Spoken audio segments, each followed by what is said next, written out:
Content warning. Lethal Weapons podcast contains explicit language, references to adult content. If you find this content uncomfortable, or if you're listening in a public setting, we recommend skipping this episode or using headphones.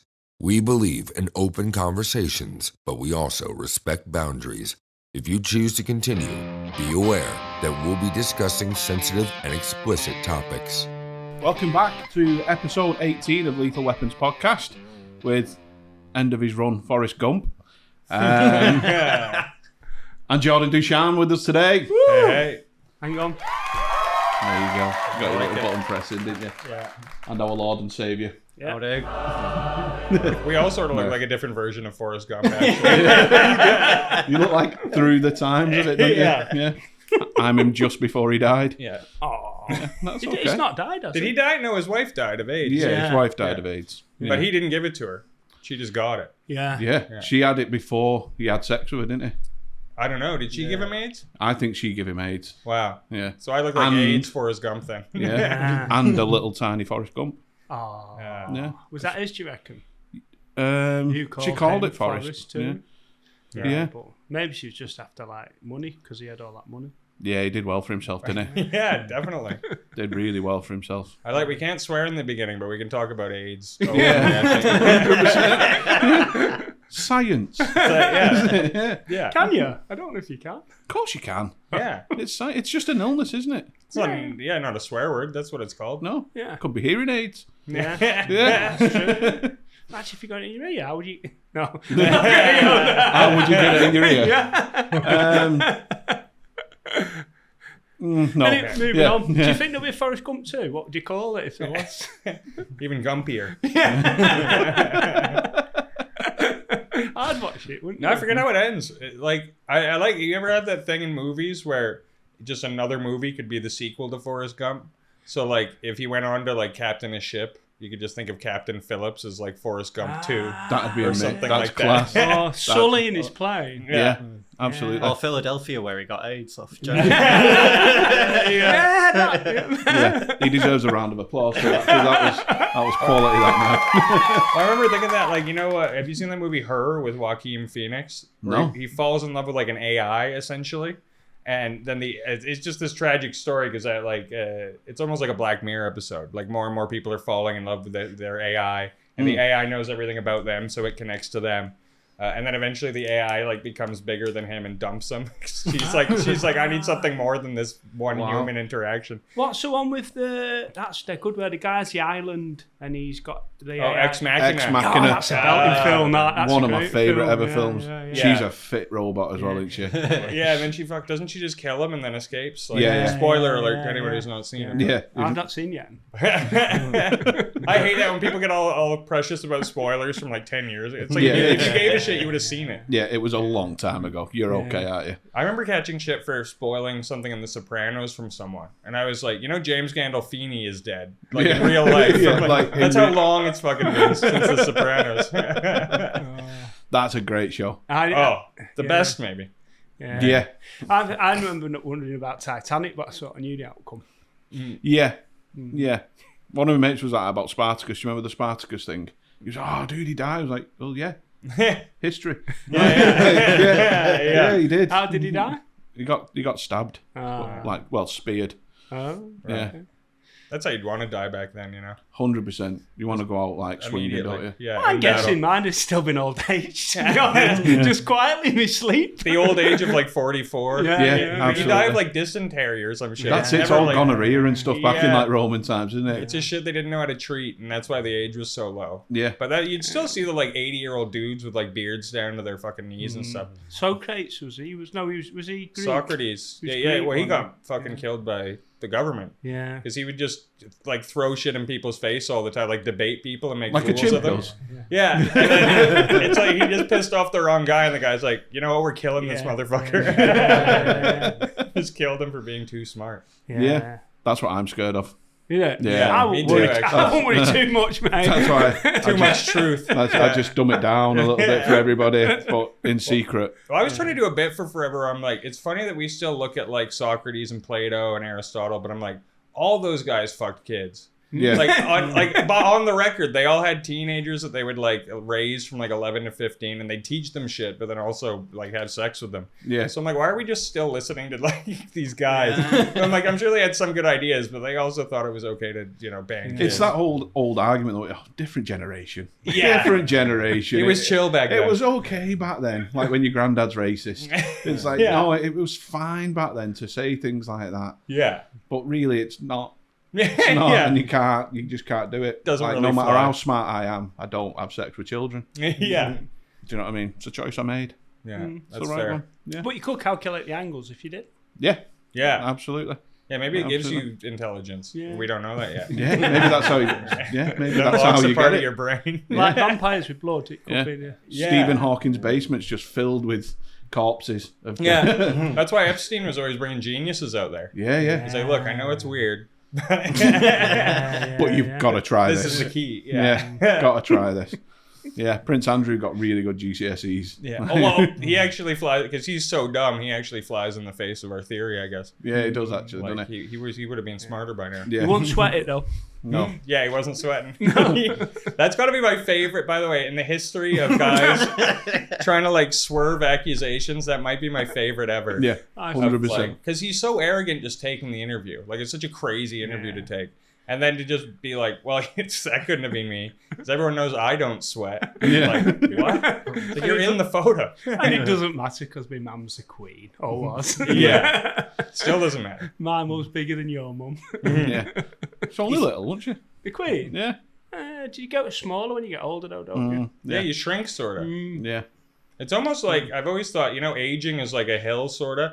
Like, you start with no teeth or hair or fucking sight or like anything. Yeah. And then you get all that shit, and then eventually it all just goes away again, and you shrink and lose your hair and teeth and vision. Yeah, and someone's got to change your nappy and stuff like that. Yeah, again, it's haven't they, weird. like, when you're I old? wonder if it's just the same person then.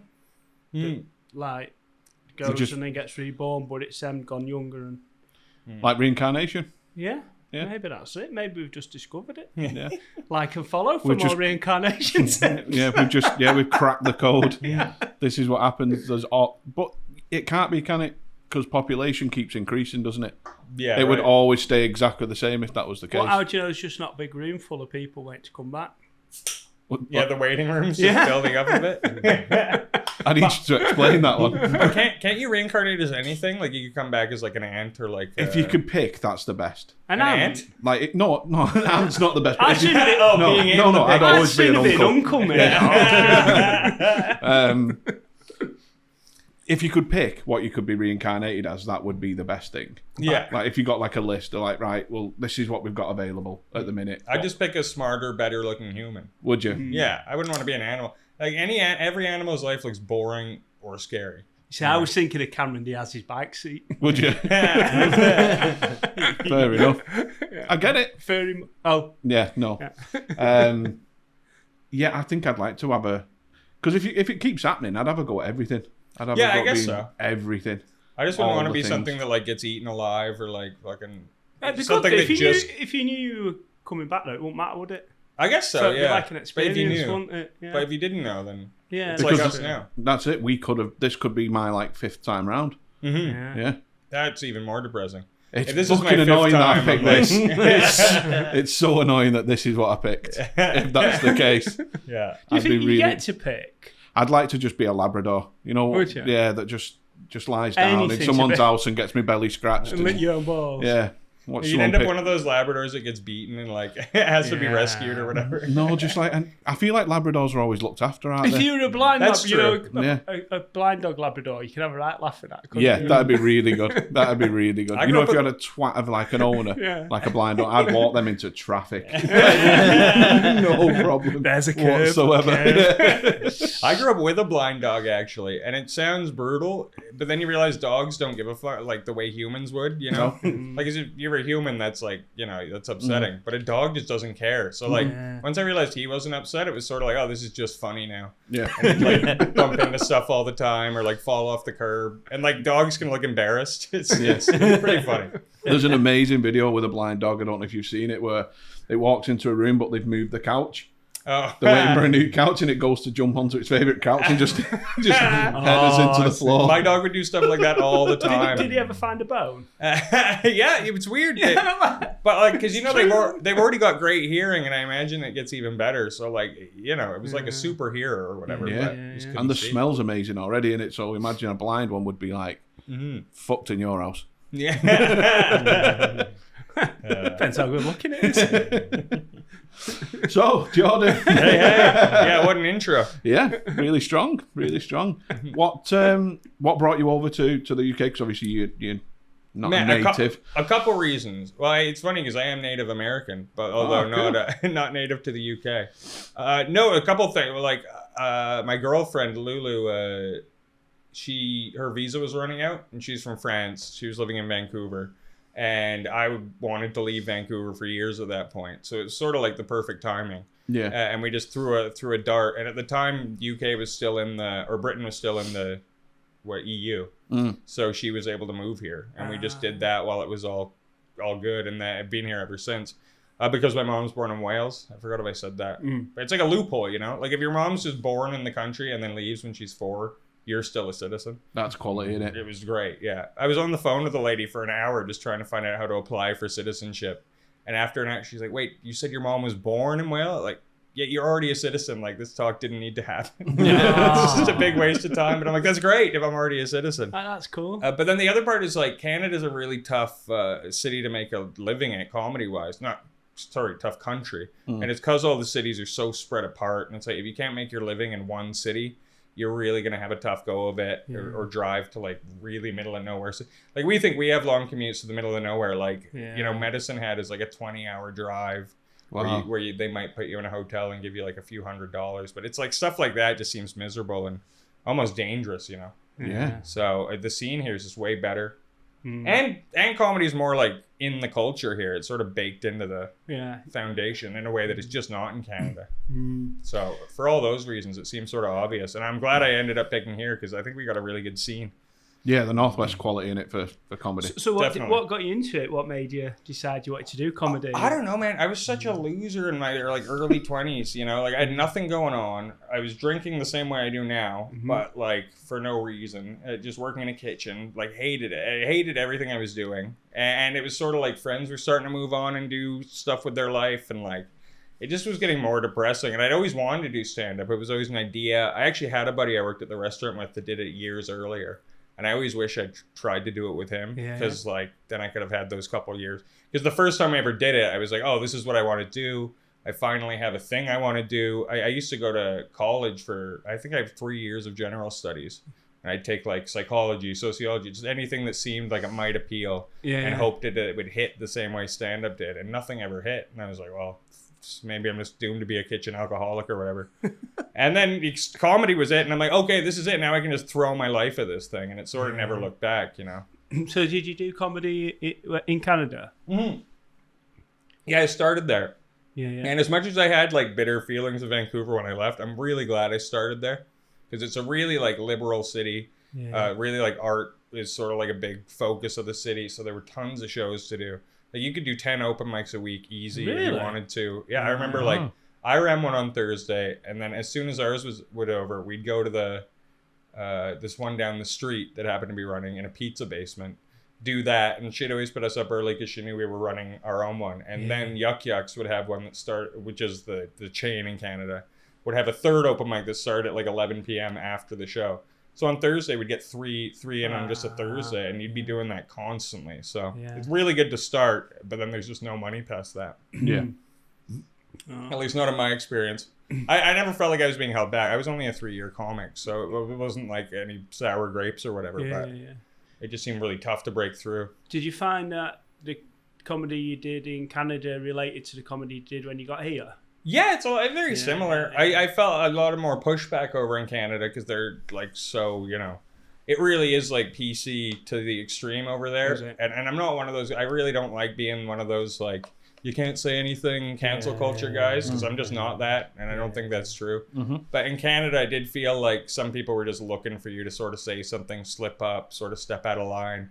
And it was also so much more cliquey at the top that it's like, if you're sort of one of the outsiders, you're not going to get the opportunities and shit. And that was sort of just clear, like the writing was on the wall. So I never thought I was held back from it, but I could sort of see that was going to come too, and felt like I had to get out. Yeah, that's so similar to me because I was the same. I was like I worked in kitchens and like I was saying before, pissed up all the time, drinking all the time, and comedy was always something I wanted to do. Yeah. I never really knew what I wanted to do outside of comedy. Yeah. And I still don't have a backup plan. Yeah. Like I've not got any other skills or whatever. Yeah. Still working as a bartender, which is a lot better than the kitchen, but still like not a fun Yeah. job or whatever. Yeah. Yeah, kitchens are fucking tough, man, aren't they? Like, yeah. And the only reason you should work in a kitchen over a bar is if you don't have the personality to work in a bar. Like, yeah, kitchen guys would all get in fist fights if they worked behind the bar. That's like why they're in the kitchen, you know? And like, it's crazy. The kitchen guys in Canada are the exact same personality as the ones here, you know? Yeah. They're like angry dudes with Coke coke habits. Yeah. that is genuinely 99% of kitchen staff. Genuinely, It's crazy. Like, I never had a coke habit, but like I would drink heavily, Totally. all the time. You had to. Yeah, all After the an time. 8-hour shift at my kitchen, we'd all go to a bar afterwards, and just you needed it. It was almost like medicine at the end. Yeah, of yeah. The hell you 100%. just went through. You know? It was kind of like your salary. Like it was like it was built in because you'd always get like a couple of beers from the place you worked at after your shift sort of thing, or when you was cleaning down.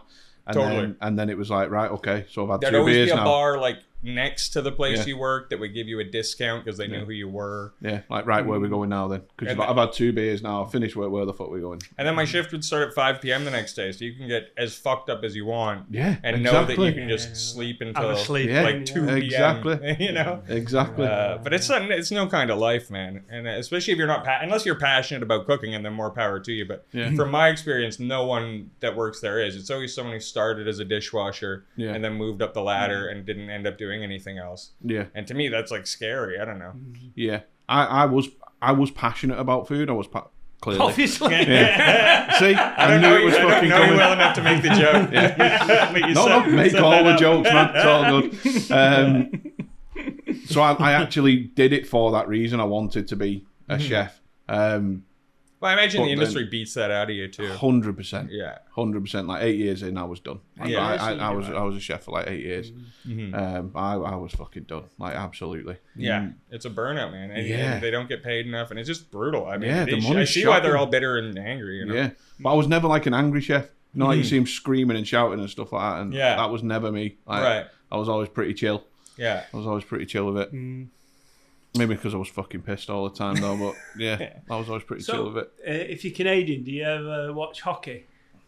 No, No. never got into it. Never got into sports though. I don't know. Because we had a thing where Tommy reckons that being a hockey goalkeeper's easy, so I was going to ask for your thing. That's not what was said at all, is Well, it? it was. You described it as the hardest thing in the world, and Well, it is. I was like, I think yeah, it but is. it's not, is it? It's up clearly there not the in hardest. sports. It's not. I imagine it would be the easiest job on a hockey team, 100%. but I I would don't know how to cover mo- skate. So That goal's tiny. It's like the size of this table.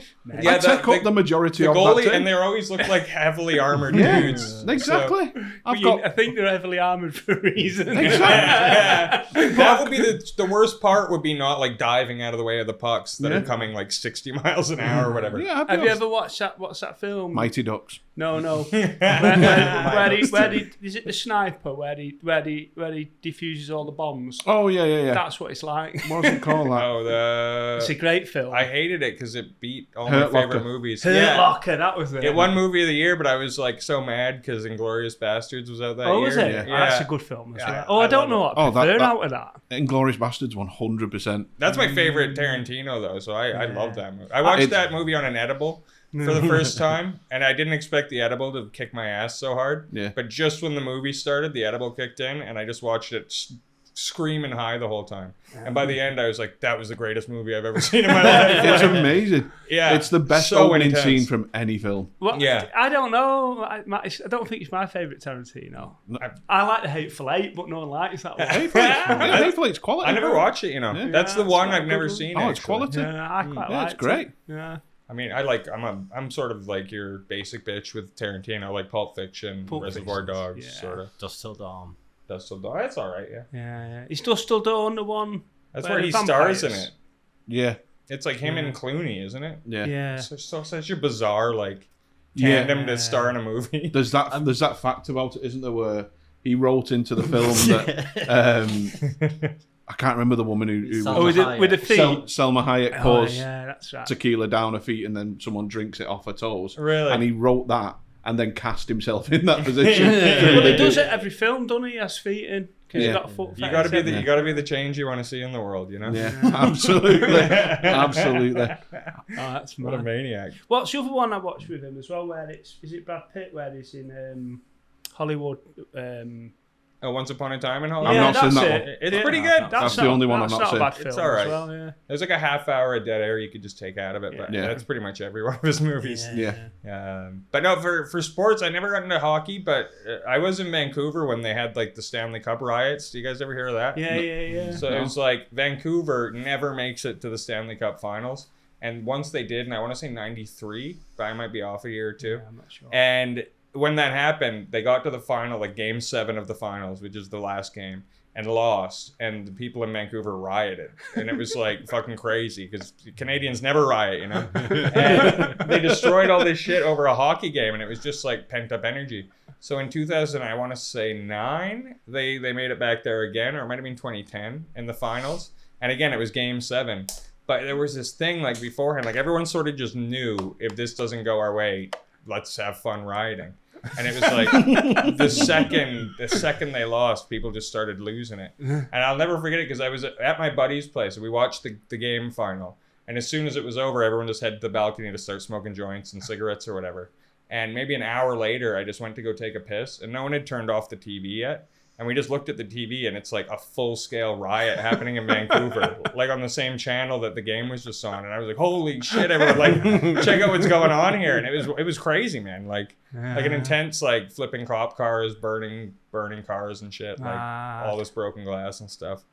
Over a hockey game. Yeah, well, I've never understood stuff like hockey's life, though. That's... To them, it is, yeah. But we even knew guys who like stole, like looted and shit. Like guys that went to our high school and stuff. Yeah. We're like, what the fuck? Like it's just a weird thing, you know. It is easy, like, to get caught up in the crowd, though. Like, I've not done anything. Spoken like a former looter over there. But like, I've been at football matches where it's kicked off, and the fact that you've got a few thousand people with you makes you think you're dead hard and stuff. Especially when it's mob like mentality, isn't it? when it's the Chelsea lot kicking. I remember Chelsea chucking patio. It must have been an away furniture game and because stuff. City have never had 20,000. The old empty head. Chelsea are bell ends for if they lose, they'll start throwing things around. Unless and there all are that followers kind and of then they're fine. thing. Yeah. Of course. That's another thing is I've never understood why it's all right that, and I've done this, to call the Chelsea fans rent boys. The Chelsea rent boys. That's what they used to call them, wasn't it? Because they Oh, used actually- to play from for the money, didn't they? For I think it actually came from one of the head of their hooligan thing, which is called the Headhunters, the Chelsea Headhunters, got caught with a rent boy. Oh, really? And then it became Wow. a chant of like Chelsea rent boys, Chelsea rent boys. Is a rent boy just an underage male prostitute? Is that all? I that don't is? necessarily think they have to be underage. Oh, okay. I think it's just I like thought that was always like a. I think it's a gay male prostitute. Okay, but it'll be a rent man then. that's what I was thinking. Yeah. Yeah. Because I know, like, there was a pro wrestling scandal in the '80s where it was like the ring boy, the guys who would help set up the rings, but then dirty bastards were just trying to shag them all the time. That's the wrestling ring. Yeah. just checking. Yeah, the ring man. Yeah, but apparently that was happening all the time in the '80s. That dudes were just taking down these ring boys, and just no one really cared. I used to love wrestling back in the day. You should be a wrestler. I think that's what you should be. Do you think? You got the look about you. Yeah. What would you? We had your wrestling name, didn't Yeah, we had the wrestling name, Iron Thunder. I I like that. Yeah, Iron Thunder, 100%. But like, I liked wrestling in its heyday with like Stone Cold, Steve Austin. That's the '90s. Well, sort of the second heyday. If you think like Oh yeah, like Hogan was sort Hulk of the big Hogan, one, and Ultimate then it Warrior. went dead for a decade and then came back. Yeah. That was my thing. It was like Ultimate Warrior, Hulk Hogan, Jake the Snake Roberts. Right. How old are you again? I'm 38. Ah, I like, what Yeah. was his name? makes 619? Rey Mysterio. Rey Yeah. Mysterio. He was great. dude, he still goes. Is he really? He's still I wrestling. thought Rey I thought Mysterio he was was dead. dead. No, Rey Mysterio? No. I You thought might, he you was might be dead. mixing him up with someone, but Genuine. He was Are we just a thinking big- of Eddie Guerrero? Oh, Eddie Guerrero, yeah. Yeah. No, I like Rey Mysterio. It was 619. He was a Mexican guy, wasn't he? yeah, with the with lucha the- mask. Yeah. Well, it's funny because you see him in WCW in the late 90s, and he's like a teenager. Like, he's Yeah. tiny, like maybe 100 pounds. Yeah. And then there's like a 2-year gap before he comes into WWF, and he just hits the roids. Yeah, So he's like the massive. same height, but he's just Yeah. jacked. Yeah. Like, He's but huge, he isn't still did all the same flips and shit. It was really impressive. Like, Because 619 was his postcode, wasn't it? mm-hmm. Because we always used to do wrestling, like when I was with my lad and that, and I always lived at 618 next door to Rey Mysterio. Other side of the road, isn't it? yeah, well, opposite then, yeah. Yeah. Theoretically, you could have had me on that because it'd have been 617, wouldn't it? I remember my first cell phone number, the middle 3 numbers were 619. The first thing I thought of was like Rey Mysterio. Yeah, man. I was a huge wrestling fan growing up. Like, Yeah. my dad was just a big fan, and it just Yeah, took yeah. off. Like, yeah. I watch UFC more now, and it's almost like, I don't know. It's tough not to compare the two, but wrestling's just so much less than it used to be. And Yeah. UFC's, I mean, always sort of awesome. So, Yeah, it's quality. I love UFC. The storylines they put into the WWE now, but WWF at the time was Yeah. so much better. Like and Yeah. part of it was the real life thing with what was Macho Man Randy Savage's girlfriend? Was it Elizabeth? Elizabeth, yeah. And then Yeah. she started seeing one of the other wrestlers in real life, and then that became part of the story. yeah. Oh, it was thing, nuts. and- Macho Man yeah. was like a legit crazy person. Yeah. Like, he'd just drag her into the back. Like, they'd come in through the back door. He'd have her by the wrist. He'd, like, chuck her in a locker room and just lock the door. Because he was scared of other dudes, like, talking to her. Well, he's better than what Ben Beldoir or whatever. Oh, his yeah. name Chris Benoit, I'd say Chris he took it a Benoit. bit far. Yeah, that was uncalled for. He did. You know, He took I it met too him, far. you know. Chris Did ya? Benoit. Yeah. Well, it was WrestleMania 19 was in Seattle, so I'm from Vancouver, which is like a short drive. Yeah. And they did a DVD, like he just had a DVD released on his career, so they were doing DVD signings at a Toys R Us nearby, and Yeah. it showed up hundreds of people. Like, it was a crazy thing. And then I met him, and it was so weird, man. In hindsight, because he's like super stoic, doesn't never made eye contact with anyone, and then he's just so ripped, like Yeah, he's- to a level you hadn't seen, like just such crazy steroid abuse. Yeah. And he would have to constantly take breaks from this thing so he could go out and chain smoke like 2-3 cigarettes, and then he'd come back and sit down. So he just reeked of cigarettes. And you're in hindsight, you're like, man, there's nothing fucking weird about that guy. Yeah. So then, yeah, and then that happened, and I remember being like, oh wow, like I shook that guy's hand. Like, Yeah. it's crazy. Did you go to Seattle much? The music scene was there growing up. When I was growing up, Seattle had a mega music scene. I mean, not so much Seattle, because I never had a drink till I was 19, believe it or not. And I really started going to concerts a lot after I turned 19 and stuff. Yeah. But Vancouver's got a really great music scene as well. So I was always sort of like most bands big enough that were going to Seattle would come to Vancouver, you know, because it's right there. Yeah. And then the first music festival I ever went to was in the Gorge in Washington, which you might have heard of. No. Weirdly, Yeah, Burt Kreischer just did a Yeah, comedy he tour did. show there. Yeah. And it would be so cool to, because it's just a beautiful, like, it's literally a gorge with a stage on it. Yeah. And so the first music festival I went to was there, and it was awesome. Like, Yeah. yeah, it's, you know. No, The but- lineup of that festival was unbelievable, wasn't it? Was it the Fully Loaded one that he's just done? Yeah, it's crazy. It's like the Like- who's who of comedy. Like every big name in American comedy was unbelievable, the lineup. Yeah, no kidding. Seen that. Every name that hasn't caught a charge yet. 100%. But I was busy with an open mic, so I couldn't go. Yeah, me as well. I was busy. In fact, I think it was when we had the roast battle, so I was like, no. That was great fun, that show. That's So where I met good. you guys. Yeah. it was fun, man. I So enjoyed good. that. It was good. Yeah. How's your roast battle thing going with been great. Stage and Radio? Yeah, Murph was there on Wednesday, and we had 3 great ones on Wednesday. So, Yeah. for those who don't know, I'm hosting a roast tournament every Wednesday at Stage and Radio, and so it's In just in Manchester. yeah, Centre. it's just 3 or 4 roast battles a week, but like all gradually leading to the end of August, where we're gonna like have a belt made and crown a champion and shit like that. Again, it's just UFC stuff, but Yeah, with roast yeah, battles. yeah, But I'm super looking forward to it. Like, it's so Yeah. much fun to put on. Are you entering it yourself? No, I thought that would be sort of tacky, you know. Mm. It's funny, it's like, sorry to go back to wrestling for a bit, but like, do you know the company AEW that just Yeah. sort of started and they're like competitors of WWE? Like, Cody Rhodes helped make that company. And then was like, after a year or two, he realized like he wanted to be the top guy instead of like management. And he realized he could never be the top guy of his own company that he created because no one would ever accept it. You'd sort of be like a loser if you put the belt on yourself, you know.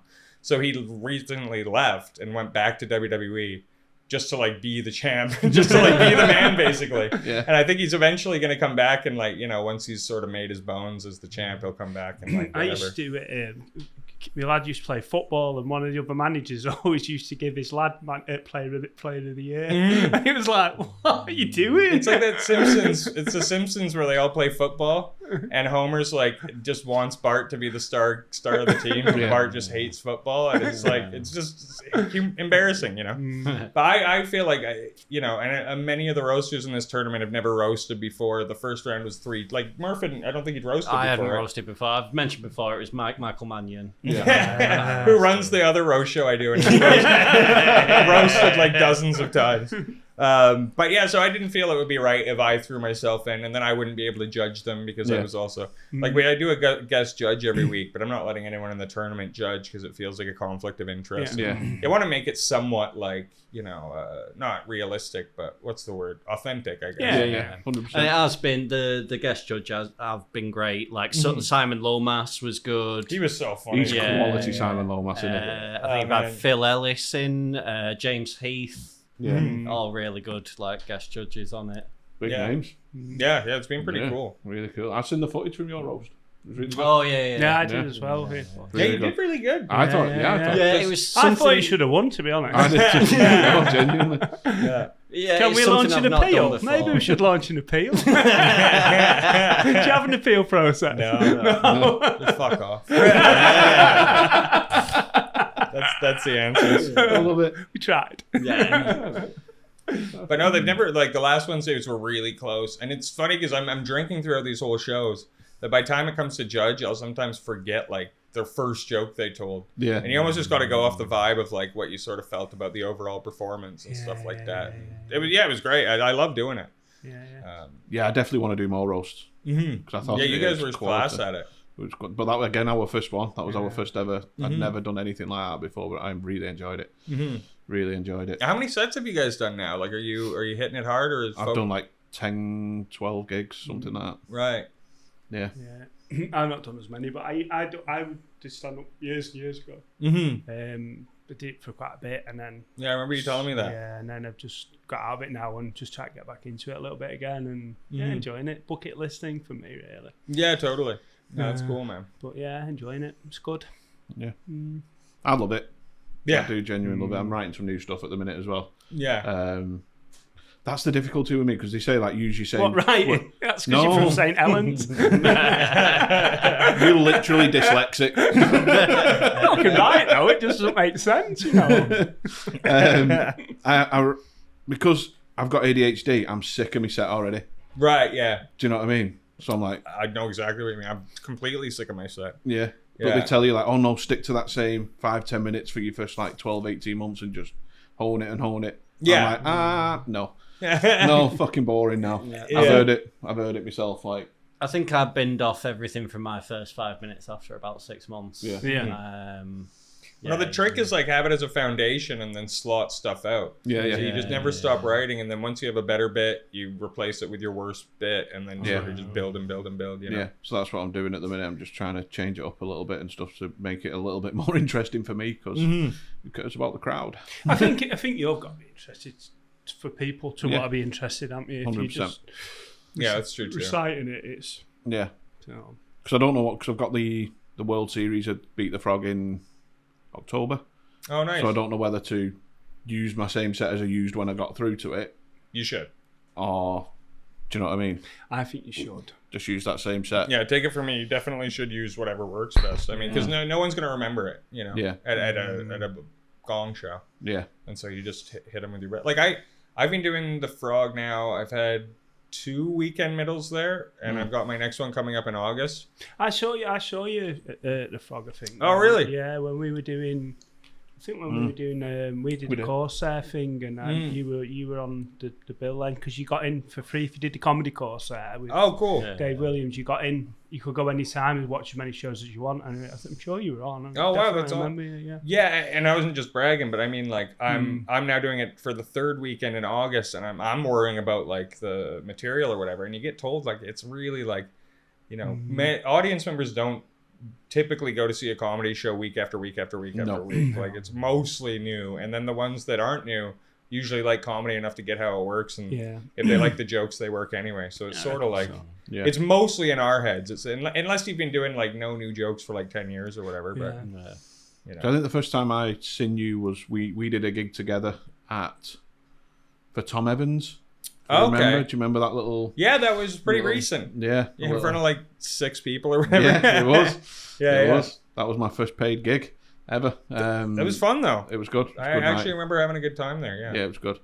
And then obviously I seen you do that set at the roast, and that was a quality set. Oh that was so good. Well, I tried to make it as dark as possible, so I told a lot of jokes I wouldn't. You won't be hearing at the Frog. So did you change it up for like the Frog? No, I just do my best thing, the things that work best at the Frog. Yeah. Like that's my tight 20 that you'll see, and that's sort of what I'm just trying to build. But for a gig like that one, it's because I knew roast shows are brutal anyways, and I sort of want to set the tone that like you're going to hear offensive jokes and things like that. So I used my most offensive material, but a lot of that I wouldn't do. If I knew, you know. Because the ending of, I won't say obviously your material or anything, but the ending of that set was great with the gift shop bit that you did. Yeah, that's a fun bit. That was quality. That was really quality, that. Thanks, man. But would you use that at the Frog and Bucket? Is that something? That one I do, yeah. That's a 9/11 joke, and I do. I don't know. I just think it's funny. Yeah. It's so surreal. The joke, not the event. The event was very real, unfortunately.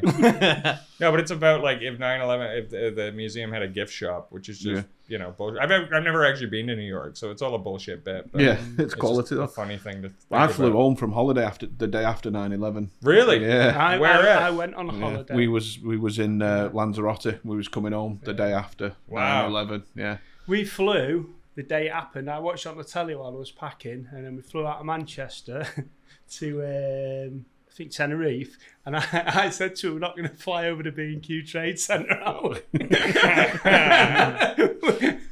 Which I thought was funny at the time. Yeah. And then when we got there was people literally sat in the little reception bit watching the telly for 2 weeks. Yeah, 100%. That's insane, man. Because me and my dad was walking down this strip looking for a bar in Lanzarote, and there was loads of people crowded around a TV. It was like, it must be a footy game on or something like that. And just went up. So we literally went in. I was only like 15 at the time. Got a beer. Dad got a beer. Went over to see whatever football game was on. I was like, oh no, is it a film? Yeah. Like, no. Well, I'm just thinking of this actually for the first time. So like for me, it was I woke up and my parents were like on the bed, like pretty shook up. Watching it. My dad said to me something. He was like, "This is going to be a day you'll remember forever." And I was almost like, "Whoa!" But that was like 7:30 a.m. So it would have been like mid-afternoon for you guys. Yeah. So that's. Well, I remember it was, and I was watching it middle of the day. I had the day off to pack and just watched it. I was like, "Wow!" And then it claps, and it was like, "Whoa!" And then I'm not even going to say it. Well, I was going to. You think, I wonder if the other one will go. I know you shouldn't, but it did, and then you're like, "Wow, that's really bad." Yeah. I didn't take in that it was an important thing at the time at all. You know, you just see like war and stuff on the news all the time. I would have been. It's a different country, so. Yeah, so I was 16. I remember my dad coming in and going, "Have you seen the news?" And putting the news channel on and going, "Oh right, yeah." Yeah, but you had to disconnect from it, I suppose, because I don't know. It was in a different country, like. But I was so young. I mean, I was like 11, so there's no real way to wrap my head around it. But it's like if you think about it in this context, like have we ever seen a first world country like attacked since then? No, I hadn't clicked with that at all. I just saw like explosion-y thing, and I was like, oh yeah, that always happens. But I mean, I just thought of that now. Like I've never thought about that. Like I don't think since then I've seen a first world country get like attacked by bombs or whatever. Well, you got finger, haven't you? Ukraine. I guess, yeah. but is that first or second world? Like, I don't know. Kuwait. Right. Well, again, that's quite. I'm talking like we had 7-7 I'm talking like here, America, Canada, Yeah, UK, yeah, France, Germany. Like, it was nothing on that scale. yeah. I mean, I that don't think was there's insane. been anything like It was like 7-7. 7-7 the over here was Bataclan horrific. thing. Right. Yeah, And you the- do get those. There was one in France, wasn't there, with the Yeah, what was that one? that where it was Eagles of Death Metal gig. Bataclan. Right. Yeah, you do get lots of But those. it wasn't like crashing the plane, was it? I suppose? No. It's been more like driving cars into crowds, hasn't it? Sort of individual acts of terrorism. I Yeah, guess. Like yeah. that seemed like a full-fledged organized sort of thing. Oh, yeah. Yeah. Where it was like, oh my god, like It how'd was they even pull it off? Like, No, it was frightening. I was thinking about this last night. Was you? yeah, 9/11. Yeah. I think about it every night. And just thinking like the organisation, I couldn't pull something like that off. No, just I the couldn't. balls to even just Makes walk you in the change. You're airport. usually pulling stuff off. That's the thing with it being an inside job. Like, Yeah. so many people would have had to been in on it and not leak And not leak it, anything. Yeah, Like, no, Not it's have just that one beer but you too say many that, one they time. did that when he went to the moon, didn't they? You know what I mean? well, yeah. My big thing, because it's weird, I used to be a truther for forever. I watched this documentary. It's probably still on YouTube. It's called The New Pearl Harbor. And it's like this 5.5 hour thing of why it was an inside job. Pearl So Harbor? you watch that. Yeah, And they reckon. eventually you just start believing it, you know? Like, and when I look back in hindsight, I'm like, the closest thing I could see is if the American government had intel that it might happen, and they were like, let's let it happen because we can go to war and make a shitload of money and pass a shitload of laws. Yeah. And I could see them do that because I think that's America through and through. But I don't think like George Bush was in a secret bunker like plotting 9/11. I think that's sort of ridiculous. It doesn't seem like he had the brain power to do something like that. No, exactly. Well, he's a puppet, yeah. Yeah, But absolutely. I could understand that as a conspiracy theory, and like early noughties, early internet was like great conspiracy theory Yeah, time. But I can understand the thought process of, if we do this to ourselves, it allows us to do the wars and get the oil or whatever the theory behind it was. Well, they had done that. They had planned that before. I forget what the name of it was, but like I think it came on President Clinton's desk, or it might have been way earlier. Right. But they were like, we're going to attack our own building so we can go into this country. Yeah. And whoever the president was got it on his desk. I was like, well, what are you talking about? We're not doing Yeah. that. Operation Northwoods, I want to say. I used to be a big Joe Rogan guy. But anyway, like so they had it, but that was a plan. That's something the CIA planned and put forward. So it's not out of the realm of possibility. So, is there anything where it's been a conservative, a conspiracy theory, and it's been proved that it was right? MK Ultra. What, Yeah. one. What's that one? Is That a was football the team? American government was kidnapping its own citizens and testing drugs, LSD on them. I think Oh, it was really? as like a That's what they did truth it. serum. They did it to the Unabomber. So what they do is like for a year they had him come into a private therapy sessions where he'd divulge all of his information and shit. And then one day they bring him in, ply him with acid. They bring in all the professors and therapists that he was talking to. And then they all just talk shit about him in a circle about all of his deep secrets that he'd been giving them for like a year. No. And they basically mentally broke the guy. And then they're like, all right, well, I guess that didn't work. He's not like a genius or whatever. And they just send him back out in the world. No. And then like 10, 15 years later, he's the Unabomber. Like, and they just created him. Like and they say they did that with Charles Manson, or there's tons of guys where they did that. Yeah. There's tons of them. The CIA No, I gave, was just interested. Yeah. the CIA provenly gave syphilis to people in the I know that's poor true. black I know that one. communities. Yeah. like, That was up to about the 70s as well, wasn't it? just to That? test Yeah. out syphilis. Like just a How? crazy. How did they give it him? I don't know. I'm not sure actually. I Isn't don't- it sexually transmitted? You can No, eject you can, it though, yeah. can't you? It's like anything really. Yeah. Wow. Like, you Well, could it probably is drink sexually herpes, you know. transmitted. Drank herpes. You Yeah. probably could, yeah. But like all these, I can you understand shake that hands with there's, Joey? Because there was one with why Japan didn't get as much sort of backlash about war crimes, because basically they'd been strapping people to posts and blowing bombs up and seeing how far the damage was. And they had all this data, and the Americans basically said, well, we can't do that, so if you give us that data, we won't do you for war crimes. Well, that's was- basically yeah. true. It's called, I forget what that's called. It's like Lab 173 or some that's shit right. like that. Yeah. But Japan was like, I think the only reason America didn't get more flack for bombing them was because Japan was doing such terrible things in the war that you're like, look what they did to China. It's sort of like, you know. Is it saying that they'd already agreed 6 months before that they were going to surrender anyway, yet they still dropped the bombs on them? Yeah, they hadn't agreed publicly, but they knew they were going to. Yeah. I've been on a big World War II kick, so I don't know why, but it's crazy. And then after they did it, it was like, okay, Japan's done. Let's nuke them again, though. Let's just see how it works. And you're like, it's so unnecessary. It's just bullying at that point, or America's shaking their dick off in the world. Like, look what we can do, basically. Ah, that's mad. Now that Oppenheimer film's coming out, so Yeah, can't wait for that. I'm looking forward to it. Rutherford, he was the English guy, wasn't it? Manchester Uni, that's where he first split the atom on it. Really? Yeah. No, I didn't know that. Yeah, it's parts of it are still radioactive. But wasn't Nagasaki? It wasn't the original target, was it, for the second bomb? It was like the 5th choice. Yeah. They were gonna blow up a bunch of other places. But there was cloud cover, Yeah. so they Oh, couldn't. really? Yeah, so they couldn't drop the bomb on it. It So, makes its own but- cloud, doesn't it? Yeah, and then but then they was flying to Nagasaki and there was cloud cover, but then there was Kendo well, Nagasaki. He was a wrestler. But you know the was craziest. the A bomb? He's like, No, you masked him. I That'd remember be your that. finishing and he move, died wouldn't a it? month later after he took his mask off. He died of radiation. wow. Yeah, no, he was. But you know the craziest thing about that is that the Nagasaki bomb, the president didn't even sign off on. So it was like a note in the first bombing and the military orders that were 2 days. They said 2 days after, if Japan hasn't surrendered, drop it on Nagasaki. And so the president just woke up and heard about it in the news and was like, what the fuck? Like, I didn't say that's okay. And ever since then, that's why the president has to give clearance on A-bombs, because they just drop one without him even knowing it. It's the craziest thing, man. Which one should we have? Oh, God, let's have that big one there. I don't know what it is, like, because I've always known about the bombings, like we all have, but it hadn't hit me till recently just how fucking crazy a thing that is to do. Like, it's insane. Insane. Yeah. There was a film when I was growing up about, and it was dead mad, and it makes you laugh because there was a film about nuclear. If a nuclear bomb drops, basically what had happened. It was called Threads.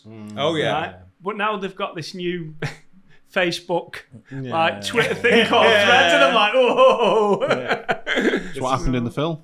Hey, it just basically was what happened, and it was like a school with the kids all hiding behind the desk and all the skin melting off them and stuff. It was proper graphic. It Sounds was pretty funny. Yeah. Sounds porny. Yeah. You know the crazy. Funny. You want? I'll stop with all the World War II stuff after this. But you know the craziest I love it. shit I learned about this from just listening to podcasts and stuff. So you know that show in America they do, This Is Your Life. Yeah. And they're bringing a celebrity, and then they'll show They have like it figures in Britain as well. Oh, really? Yeah. And so they were doing this like since the 40s or whatever. Yeah. So in like the mid 50s, they bring in this reverend guy who survived Hiroshima, but he was like in the midst of it, and he spent his like the next 10 years helping people and like fucking, you know, just going to hospitals and stuff. And they do a This Is Your Life for that guy, and they bring up like other survivors and stuff like that.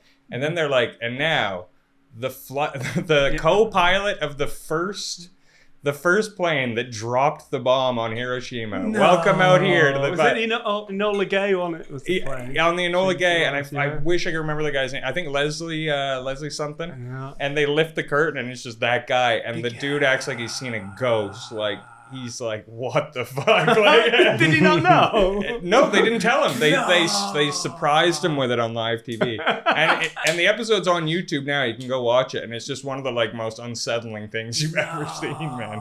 Because you're like, wow, this guy destroyed like everything I knew about life. I wonder how he'd live yourself doing that. Yeah, imagine me and the pilot. I mean, you know, the pilot who did it was like, man, I want to drop the one on Nagasaki, and I want to drop the next 5. Like, he had no regret at all. Yeah. And the co-pilot was like, I don't know, we should have done that. That's like doing This Is Your Life with Pete Davidson and bringing out Bin Laden. yeah. That's about Do you as crazy. remember when you had a dad? Well, this guy fucked all that up for you. And then Bin Laden shakes his hand. And he's like, but we're over it now. Yeah, we're good. Yeah, Imagine you know what I getting mean? home after flying the plane. You all right, love? Yeah, I was work.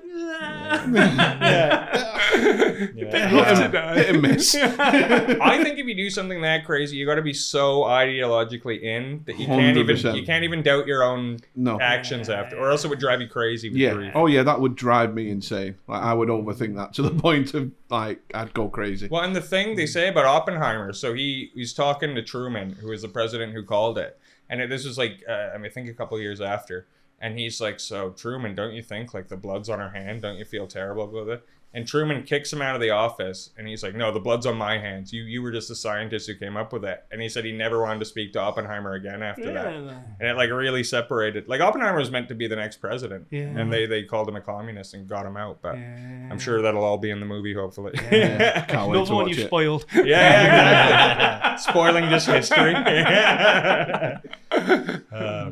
That's across the Sopranos Oppenheimer. Yeah, it might be shit though. Christopher Nolan's movies are so hit or miss for me. Is it not? What's it? When I saw it, is it not the guy out of Peaky Blinders doing it? Yeah. Is that who it is? Yeah. Mm-hmm. And Robert Downey's in there, but I don't know who he plays. Matt Damon's in it. Yeah. Oh, is he? Jason? No, it's not Jason Bourne, is it? Yeah. Is it? Yeah. I like Jason Bourne. He's good. The ultimate spy. Is he? Yeah, I think so. I think in a month you're going to see all the like weird skinny guys, you know, dressing as like Oppenheimer. 100%. I think it's going to become a thing. The northern quarter will be full of Oppenheimers. Dude. Yeah. There's a guy that still walks around here with a big long Matrix coat on. Is it? Yeah, I think it's dead cool. Oh yeah, I could buy that. There was a dude in Vancouver. He's karaoke famous. And he named himself Arcanabis.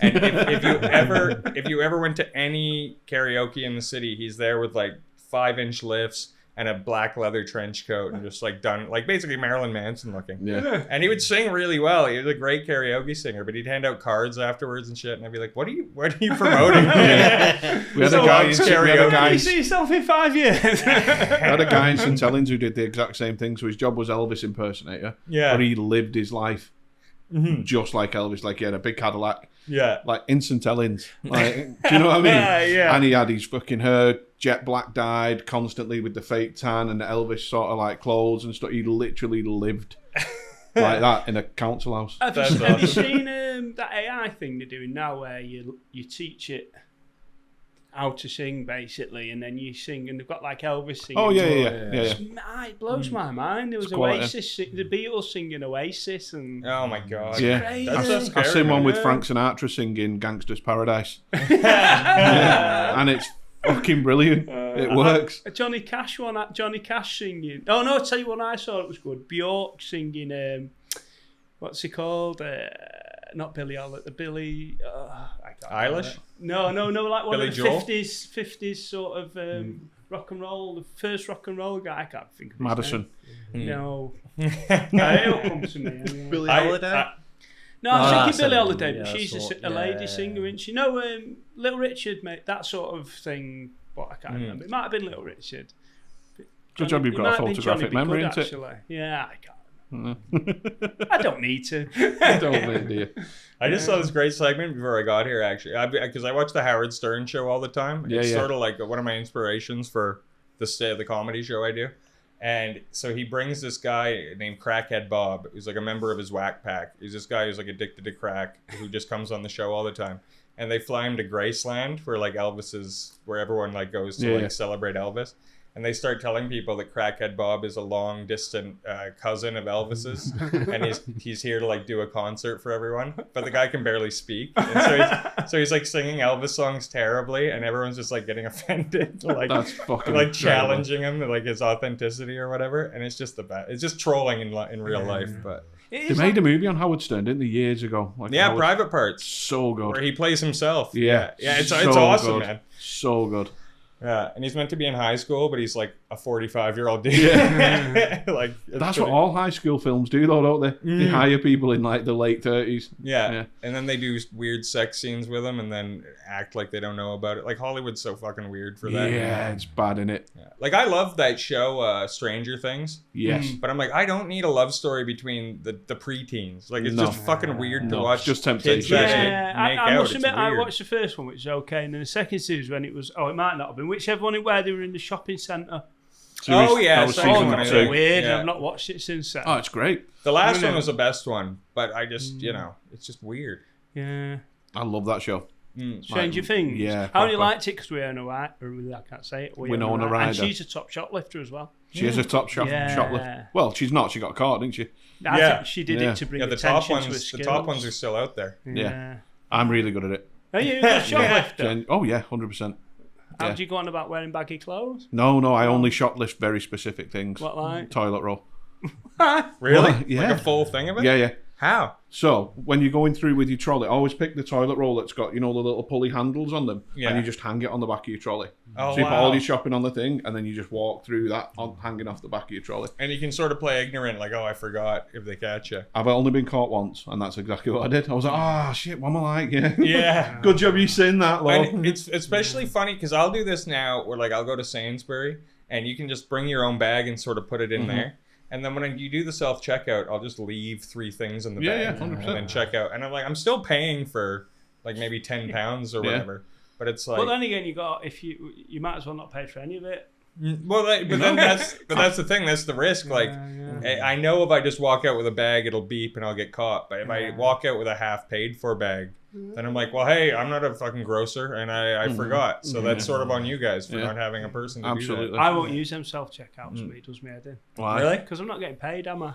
Yeah. It's somebody's job that they get paid for, so I'll always stand in line and like... I agree in principle, but you got to just look at it as an opportunity to steal. Yeah. I always use the scan and go thing because the Harper A Asda always has a massive queue for the checkouts. If you do the scan and go thing, nobody uses that, and again, you can just steal stuff. But what annoys me Just is don't if scan there's it. anything, like if you get a Red Bull or like anything with CBD in it, it like flags you and then someone has to come do an ID check. Like beer and That all shit's that. so annoying. Like, Yeah.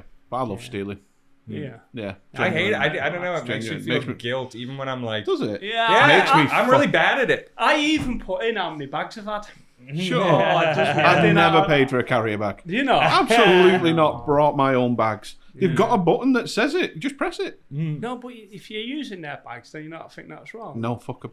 I always steal a couple of things Yeah. in a shop. Yeah. Yeah, I don't feel it's weird. I don't feel bad for the victim because it's always some massive corporation. I just feel bad doing the act of theft. Like I'm sort of like I'm not. It's something you're not meant to do, but I do it. I don't know. What Yeah, about it makes me feel about jumping alive. the tram? Yeah. It's nice to feel something. Do you ever jump the tram? Jump the tram? I have. Yeah, not paying the I don't tram. get public transport. Do you not? No. I almost got caught twice, and both times I'll be like, I just moved here. I'm sorry. I'm from Canada. Like play up the accent. Oh, that's such a fucking good out, isn't it? The only accent I can do though is Nigerian, and I don't think they'd buy it. You do watch it as well from Peaky Blinders. Oh yeah, I can do any Tom Hardy and anything that Tom Hardy can do. Yeah. But it is one of those like I'd rather pay for the peace of mind of not getting fucked with than take the chance to save like £2. You know what I mean? Like if I get the train somewhere, I'll always like pay for me ticket and stuff. I can't be bothered with the hassle of having to hide in the toilet and all that sort of thing. Yeah, it's just not worth it. That's something I do at like my early 20s, but now it's just not where like I'm not completely broke anymore, which is nice. It's nice how if you live life broke enough for long enough, just having like £500 in the bank feels like rich, you know? 100%. Like I don't have to worry about groceries or beer. That's I'm the rich. minimum. Yeah, I'm happy. Yeah. Beer's the best. It is, isn't it? Beer and weed. Yeah. I don't know why I've not done weed for so long, you know. Yeah. I'm thinking about it lately. You I've should. not, I've not done weed in so long. I used to do it a lot, and I got to the point where I was just twitching all the time. Yeah. Every time I smoked Well, it. you got into bird watching. No. I had to take a year off because it would make me super paranoid, like bad, negative. And I'm like, oh man, weed's not working for me anymore. Yeah. But I'd just be sat there and I'm trying to watch something funny to try and just enjoy it. Like Cool Runnings, I smoked weed for like 2 years solid every single day, and every single night I watched Cool Runnings. that 2 years, it was my favourite thing. And I used to make this snack which was hula hoops, beans, and cheese, and then I'd put that in the oven. As fucking grim as that sounds, but it was so good. And I'd just eat it straight from the dish watching Cool Runnings. And then I got to the point where every time I was just sat down and I'm just twitching away like I'm buffering. I was like, no, I can't. So I just stopped smoking it. I'll get high on much anything, and sometimes like I'll forget. Like I watched that Dahmer show they put out recently. Yeah. Like I was super high, and I had a day off, hungover, and that just you open Netflix and that comes up, and I'm like, perfect, day's settled. So I get really baked, and like halfway through the first episode, I was like, this is not a first thing in the morning baked show. This is too much. Absolutely not. Did you watch that one? That was set in Canada with a killing cats or whatever it was Oh called. yeah, That was a mad Such one, a don't good fuck with cats. documentary. Yeah. Such a good documentary. It was great because that guy was like, it's sort of like you remember the story when it happened, when it's from the country you're from. Yeah. And no one ever heard of him until he started mailing like body parts places, and then that was sort of like, It tends to get you noticed, doesn't it? yeah. But I mean, the cats thing, no one really gave a shit about because it's sort of like, I mean, it's just such a classic human thing of like, okay, he shouldn't be killing those guys, but look what he's doing to cats. Like that's the bigger deal, you know. Yeah, 100%. Weird guy, man. Can we do a little break? Is that Like, okay? Yeah.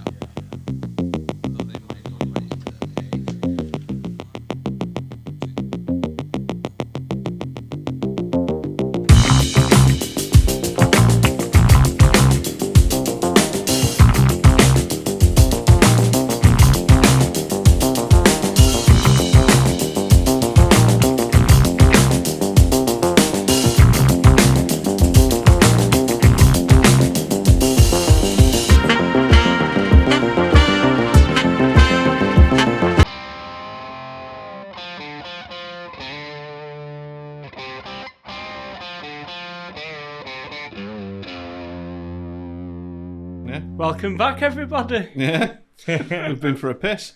Yes. A piss. Yeah. Piss. What, So like on the outside of a lemon? No. That's piss if you've got a speech impediment. Yeah. A lip. if you're Mike Tyson. You wouldn't tell him any different, would you? I would over the phone. Can you imagine that to him if you come round and you've done shit. your washing and you just went Iron Mike? Yeah, do you think that's think a you command would? from his missus? I'm just going to put my jacket on so I don't just look like a floating head. So I forgot to put it back on Oh yeah. when we went for a pith. A pith. So, to go with the clear Matrix theme that we've got going on in here, Yeah. I wanted to try a red pill, blue pill question. Okay. Should we try it? Yeah. Just for something What's that different. mean? Have you seen The Matrix? Yeah. So you know where it gives him the option, take the red pill and Yeah. this will happen, take the blue pill and this will happen. Yeah. So it's kind of just like, Are we all answering it? yeah, we can just discuss it, can't we? So take the red pill Yeah. and you can go back in time to any point, Yeah. but you can't alter anything. You can't do anything. You can just watch something from the past. Okay. Take the blue pill. You can go back in time. You can alter whatever you want, but when you come back, you're 3'4". Which one are you going with? Just the red. I don't want to, I'm all right with how things are. Oh, yeah. Yeah. So you won't want to alter anything. No, not if I come back at 3'4". See, I'd be okay with coming back at 3'4". Yeah. I don't know what I could alter that would make it worth it. Yeah. Even like we're winning the lottery or whatever, Like, there's certain points I'd like to go back to see. Like You like the ocean? your conception would be good. Just to watch somebody have sex with an orangutan would be fucking absolutely phenomenal. I was formed inside a mountain He was formed inside of that is By horrible by thing to call your mother. by elves. Do you know what's dead funny? Do you know how you have nicknames for everyone on your phone and stuff? My lad's nickname for my missus is Spawning Point. Spawning point. Wow. Spawn Point. That's pretty good. I was quite impressed with that. But you gotta tell him if he dies, he's not coming back. You know? It's a new guy. But he gets to pick what he comes back as. Does Yeah. it? Yeah. So what would you do then? You'd come back? Yeah, I'd come back as a 3'4" person and I have the ability to alter something. What would you alter? Do you know? That's a difficult one, isn't it? Because straight away you think Holocaust. Yeah. Do you know what I mean? I'd make it so much better. That's what I was thinking. That's what I was thinking. I feel bad that my first thought was go back and put money on Leicester to win the league.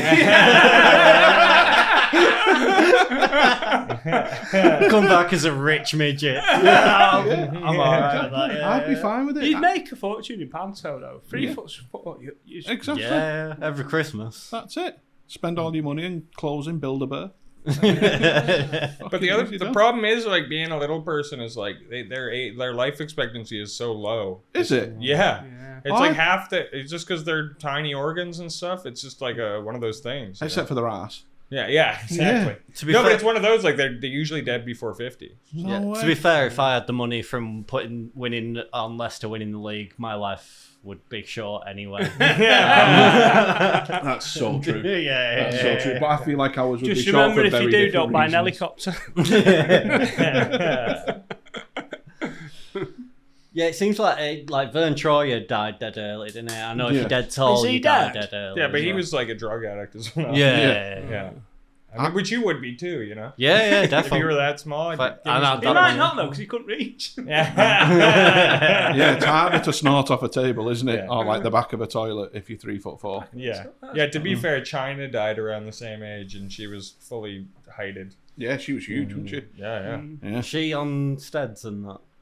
Yeah, I would imagine so, wouldn't Cool. we? Yeah. Who's that? I would hope so. China. China. Remember from the WWF? She was I like. thought you meant the country or something. You just heard little people and thought. I don't know where she got the name China, actually. No. But remember when she did a porno and they called it One Night in China? that's awesome. That is awesome. Who was her wrestling boyfriend? Sean Waltman, X-Pac. That was it. Yeah. X-Pac, that was it. Oh, That was my favourite tag team. We keep going back to wrestling. X-Pac don't and we? Kane? Yeah, Yeah, oh, yeah, man. 100%. That was a great storyline. amazing storyline. That was classic wrestling where they're like, I'm going to fight you, and if you win, you can take my girlfriend for 30 days. And then he Like, looked that's at just a China thing. and was like, I'm okay. I'm all right, man. It's good. The best wrestlers that we mentioned though is the Undertaker. Oh, yeah. He's awesome. That your It was- favourite ever? Yeah. The weirdest rebrand as well when he became the American Badass. The American Yeah, he was Badass. like, You can just I'm tell- a biker now. I'm just a biker guy, yeah. You could just tell he loved that shit. Yeah. And he was like, I've been around long enough. I'm going to be a biker. And everyone's like, okay, I guess. I thought you were just the weird ginger goth. Yeah. You know, I saw it. So you guys know, like, he had this undefeated streak at WrestleMania for like 21 years or whatever. Yeah. I was at the WrestleMania that he lost. Yeah. And it was crazy. shit. man. You're the Jonah? Yokozuna, was it? No. And everyone no, rioted. this was like 20. Yeah, everyone rioted. No, this was 2014. Oh, right, He'd gone right. 21 WrestleManias, never lost, and then he fought Brock Lesnar and Right. lost. And man, it was the weirdest thing because it was one of those things, you know, when everyone sees something and is sure they saw it one way, and then you watch the tape or whatever, and you're like, no, it's not what it was. So everyone I know saw the referee do like a 2 count and then stop or pause or like did something weird with his hand. And then the match ended, and everyone was like, "What just happened? That was so weird with the ref." And everyone I talked to that night said the same thing. At least you know though it's not fixed. So Yeah. No, we thought maybe the ref screwed it up, or maybe that wasn't supposed to happen, and everyone had their own version of what happened. And then the next day, my buddy and I look online, and it's just clear as day, like 1, 2, 3, like there was no pause, and I was just like, man, maybe our brains just wouldn't allow us to believe what's it. it called? What's it called that way? Yeah. There's a term for it where you all remember the wrong Where thing. everyone remembers wrong, like Mandela. Yeah, effect. It's Mandela like the effect. Monopoly guy Yeah. having a monocle, but he doesn't. C3PO is like me in silver. Yeah, That's another one, isn't Stuff it? The like that. Berenstein Bears, and it's the Berenstain Bears, and Oh, is stuff it? like that. Yeah. I thought it was Berenstein Bears. Yeah. It's Well, I weird. mean, that makes more sense because it's a more common surname, so your brain would see it as that. I watched a documentary on it. Well, not a documentary. There's this thing, what was it called? I think it was called something like John Explains Everything or something. And it was this really neurotic New Yorker guy who just got really obsessed with little things. And one of them was that Mandela effect thing. And he went to one of these Mandela effect conferences, and it was just people indulging each other in their misremembering things. And it was Yeah, it's a really weird good. I'll one. have to remember the name of it. I'll text you if I remember the name of it. It's a really good series because he's a really good videographer, and the way that he would narrate things and have the right little clips in to Well, and this one was just strange because it was everyone I talked to that night. And granted, everyone you talked to was the WrestleMania was in New Orleans, so everyone was shit faced like before, during, and after the event. But everyone I talked to said that, and then I listened to the wrestling podcast I used to listen to religiously back then the next day, and he tells like the same story of like, so me and everyone I was around swore the referee messed it up or whatever, and just like didn't happen. And I'm like, I think the arena just had one big Mandela effect because it was just strange, like, you know. I was thinking of, I know it was the longest holding the belt and the shortest holding the belt, but I can't remember which way What, round we're talking it about was. wanking? Yeah. But I know one of them was was Undertaker and one was Yokozuna, and they won somebody had it for like over a year, the belt, and then they lost it, and then Bell? somebody I thought you just said Bell. somebody came in, took the ashes off of Paul Bearer, chucked it in the other person's face and pinned him. So the other it went from somebody having had it for like a year and a half. You're mixing it up completely. So this is how big of a wrestling nerd I am. This is WrestleMania 9. It was Bret Hart versus Yokozuna in the main event. Bret Hart gets cheated out of the title by Yokozuna. And then out of nowhere, Hulk Hogan comes to the ring. And he's like, it's not going down like that, brother. And he challenges Yokozuna to an on-the-spot match. And Yokozuna's manager, Mr. Fuji, goes to throw salt in Hulk Hogan's eyes, misses, and hits Yokozuna. And then Hogan just leg drops him, wins the title in like a minute 30. Oh wow, yeah! And everyone was super pissed because everyone thought it was Bret Hart's time, and here's Hulk Hogan again winning. Just taking all the thunder. That would be the right time as well. Yeah, I'd completely misremembered it. I thought it was Undertaker and Paul Bearer because he always had that little urn of ashes. Paul Bearer to do with the Undertaker. Then. Yeah. He was his manager. Yeah, that's right. And it took me the best name ever. That is so lucky that was his name. Isn't it? It really fit with the brand. It was years later that I realised the pun on his name. I swear down, I was a proper thick kid. I swear down. You don't need to convince us of that. No, honest, I was dead thick. Yeah. We know. Yeah. That's quality. Yeah, what a weird looking guy, Paul Bearer. Yeah, he was a big fat fuck, wasn't he? Big fat fuck, but with like white face paint. Yeah, white face paint on him. Bizarre. Yeah. So yeah, I'd go back in time. I'd go back and stop the Undertaker from losing. Is that what you do? That's what I'd do. Yeah. I'd fuck up Brock Lesnar and then come back as a yeah. I'll be the new Paul Bearer. Yeah. I thought the red pill, blue pill thing was going to be like because the internet thing of it is you take the red pill and you know the truth. Yeah, you take the red pill and then you you're go back all to right. the fantasy kind of thing. Yeah. Right. But it reminded me of fix it, Murph. Fix my bit. Well, there was because you don't always want to know the truth, do you? Like, I had a housemate. Sometimes you can't handle the truth. Yeah. Well, that's what the Matrix was. It was like this pill, and you can live in this fake world we've made. Yeah. Or this one, and you can sort of see the Matrix. So, like, the thing that I thought of when I heard you mention that was I used to have a housemate, and he said to me once he'd had a bath, and he'd used my flannel.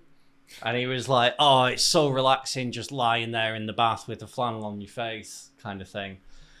And so I didn't tell him the truth, which was that I specifically bought that flannel because I have quite a tight foreskin. And so I would need to get into the bath and pull it back and use the flannel to clean out from underneath.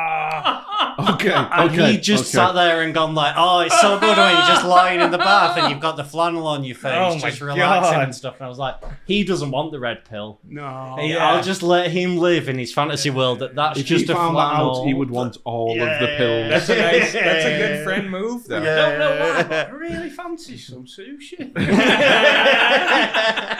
That's like, there's a great Seinfeld episode where he drops his girlfriend's toothbrush in the toilet. And then before he can tell her, she uses it. And now he's like conflicted with if he should ever tell her or not. But he's so disgusted by it that he eventually breaks up with her because he can't. He like can't kiss her afterwards.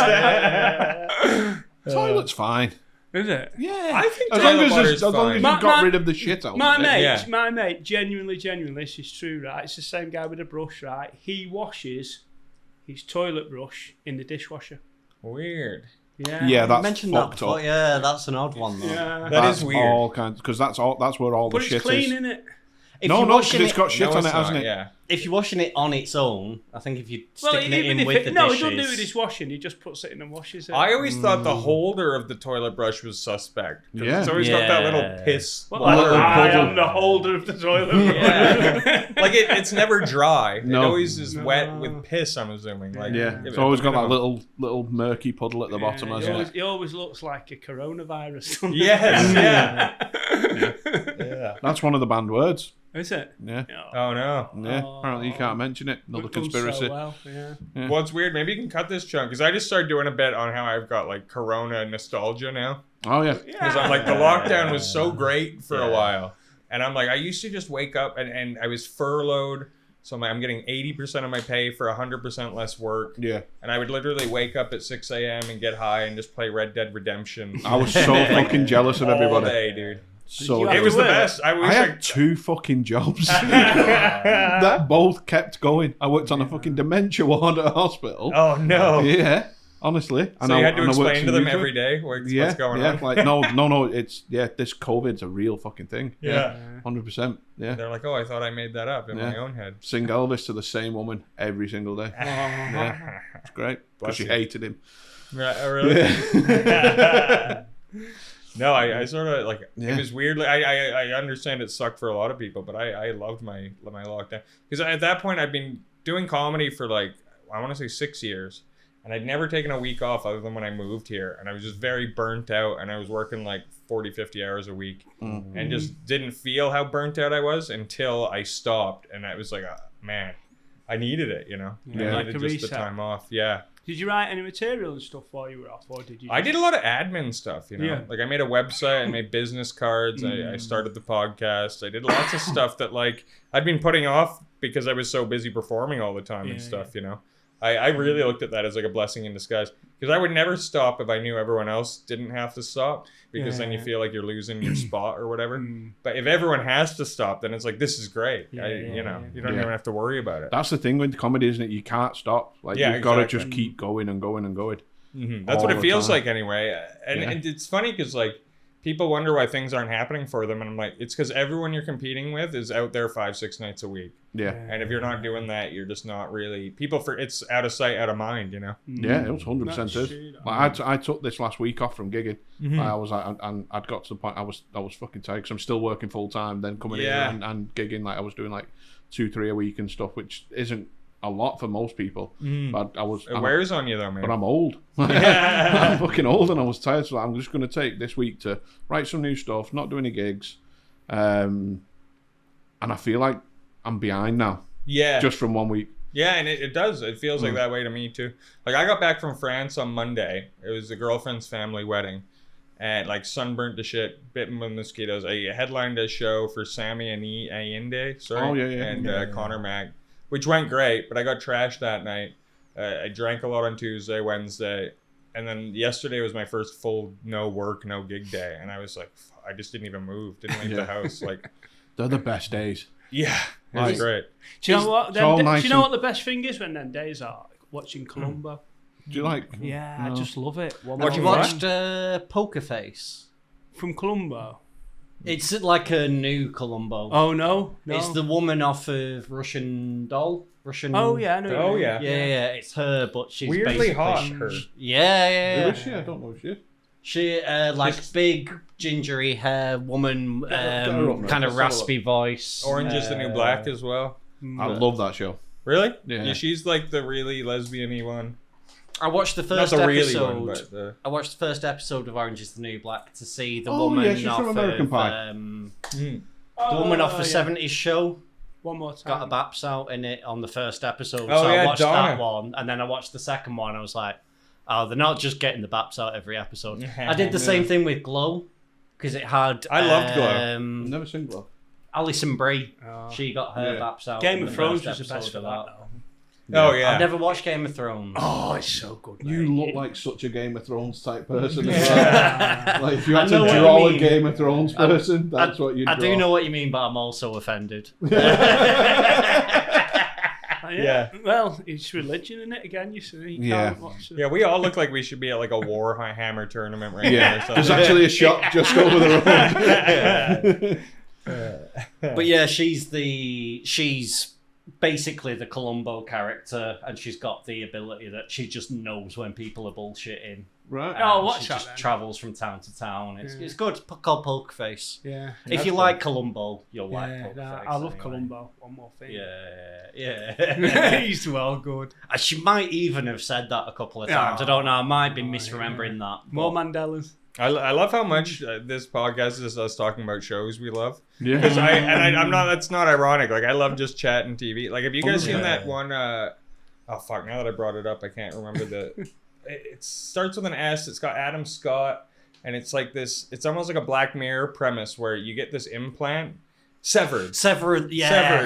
So and, good. and you get this implant that separates your work life from your out of work life. Yeah. So like the second you get in this elevator to go to work, it switches over, and you're like the next thing you remember is coming out of the elevator, having just done like an 8-hour day. I need that so fucking That's much. vodka, that. It's great, man. But because at first it sounds like the best idea ever, but then you realize you're creating a separate version of yourself that's just trapped in work forever. Yeah. And you're like, oh man, it's just like it's creepy, but it's a great show. That That was the amazing. first. When I first heard about it, I thought that'd be so great, especially if you're, you work as like a carer or a therapist or like you deal with them people who like nonce kids and all that kind of thing. Yeah, you don't yeah. have to take that to your home life kind of thing. Yeah. But yeah, I had not thought that through. Well, to if the you point work in of- the BBC. yeah. But yeah, I hadn't thought it as far as the other Half version yourself of that's you. only dealing with that. Yeah, Yeah, that it's- is so rough, man. I love that all the best shows and movies are just like this could be a Black Mirror, but it's just not. But it's Yeah. like you know what I mean. It's just the best. I've never seen any Black Mirror. Oh man, it's Have you so not? No. sick, dude. No, everyone's good. on I it. would- It's something I've never. I would skip the first episode and then come back to it later because the That's what I first did. episode is a bit too heavy. Well, I wouldn't call it too heavy. It's Is just that the kind one of with the level. pig? Yeah. The prime minister is made to fuck a pig. Yeah. That probably actually happened, though. There was Well, a he story just did about it that for with a David. laugh, didn't he? There was a story about that with David Cameron, wasn't there? Yeah. Yeah. David Cameron had stuck his Yeah. dick in a pig's head. It's Yeah, a that watch came it, out wasn't it? after the show, Yeah. and they were just like, "How did you know about it?" And he was like, "No, we Like just the came up with a Simpsons. ridiculous story. Yeah. We didn't." It sounds like just one of them open secrets, though. You know, like didn't Boris Johnson? Wasn't he in that frat where you had to like burn money in front of a homeless person to Yeah, like? Bullingdon Yeah. Club. Yeah. Yeah, Where I'm like, I could totally believe that. I don't know if that's true or not. But Have you It ever is, done that? Yeah, it is. What? Spent money in front of a No. homeless person. Too tight. I would need the money. Yeah. I'm like, I'm not gonna burn that 20. I'm gonna buy drugs with it. Which, yeah, I can't afford a mattress, so you can't afford a I'll mattress. just sleep on the money. There you go. Nice. Like Breaking Bad, where they have the big cube of money. Oh yeah. Yeah. Love that. That's sick. That's what again, amazing show. Like up there. I hated it. I told you why. Really? Yeah, it fucking annoyed me with that. Because you Annoyed just. me. No, the reason why, right? Because it wasn't real. Well, yeah, but Exactly.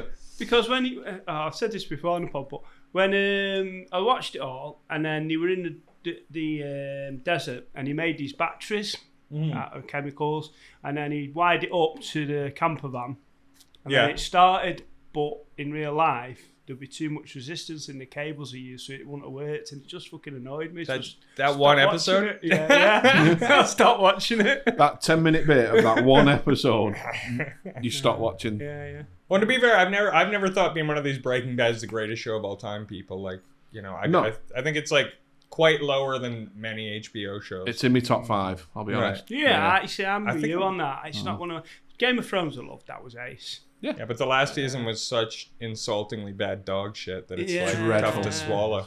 Have you watched it a it's like second when- time round?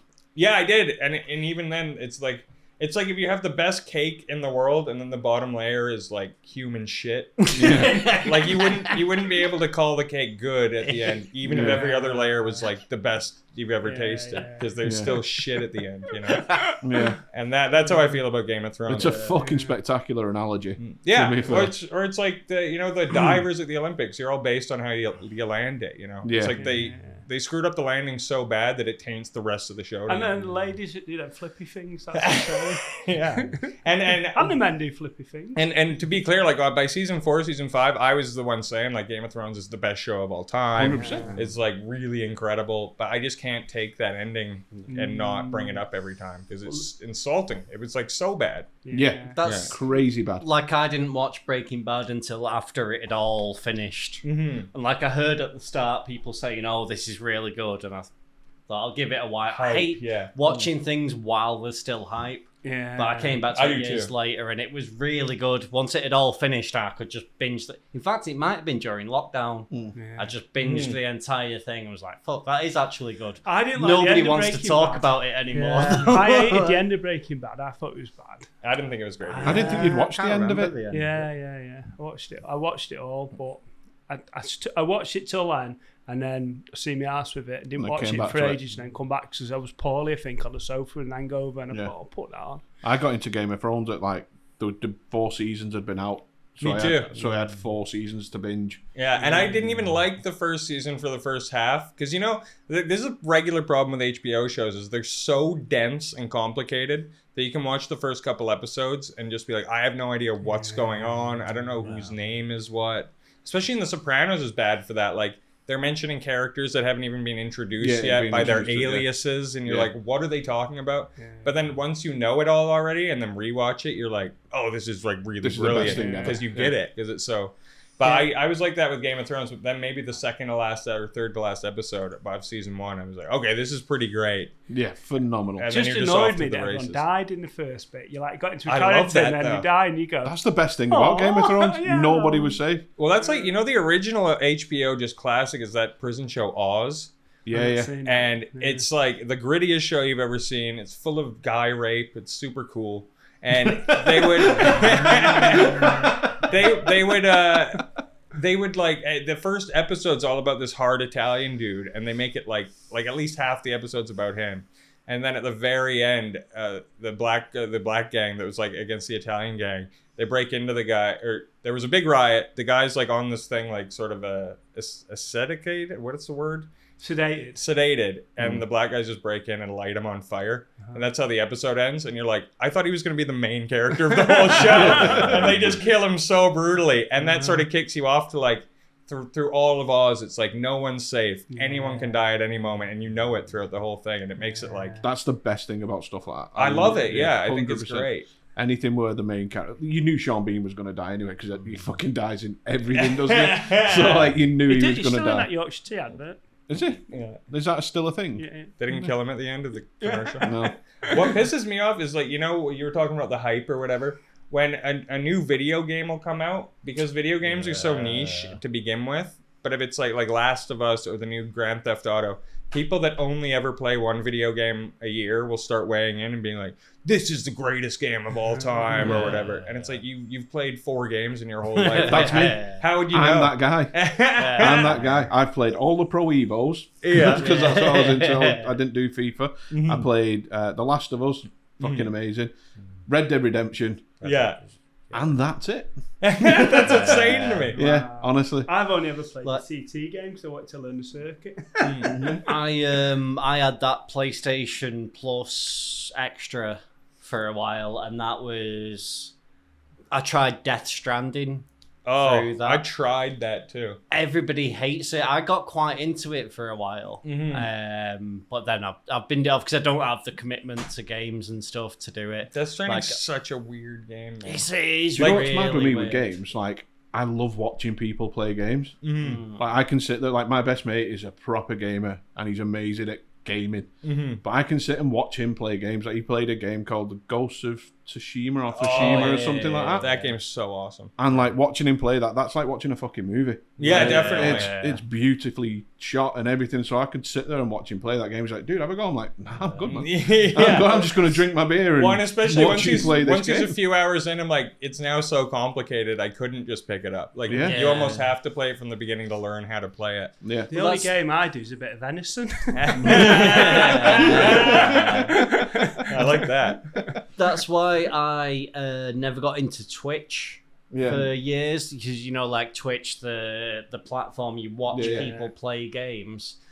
And to me, that is just younger brother simulator, where you're just watching somebody else play the game. It's massive though, isn't it? I can't believe it's the only way I got into it during lockdown. And there's a comedian, a Glasgow-based comedian called Roscoe McClelland, and he was essentially doing crowd work with the chat. Okay, that's good. And that's what got me into it. And he's the fella who he made the puppet.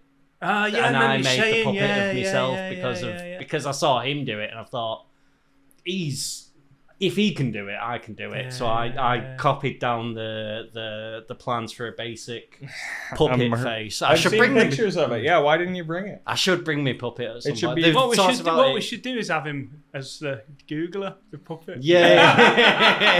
It should be a regular part of the show. Like the weeks that I can't do it, just stick me here, stick the puppet here and that. Yeah, it just needs to get I'll send you the measurements for his little t-shirt and stuff. But yeah, that was the only time I got into it, and I only go onto it. I go onto it once a month now because I've got my girlfriend's Amazon account and my parents' Amazon account, and with that you get one free subscription thing, and I just give him my subscription because essentially he helped me get through lockdown.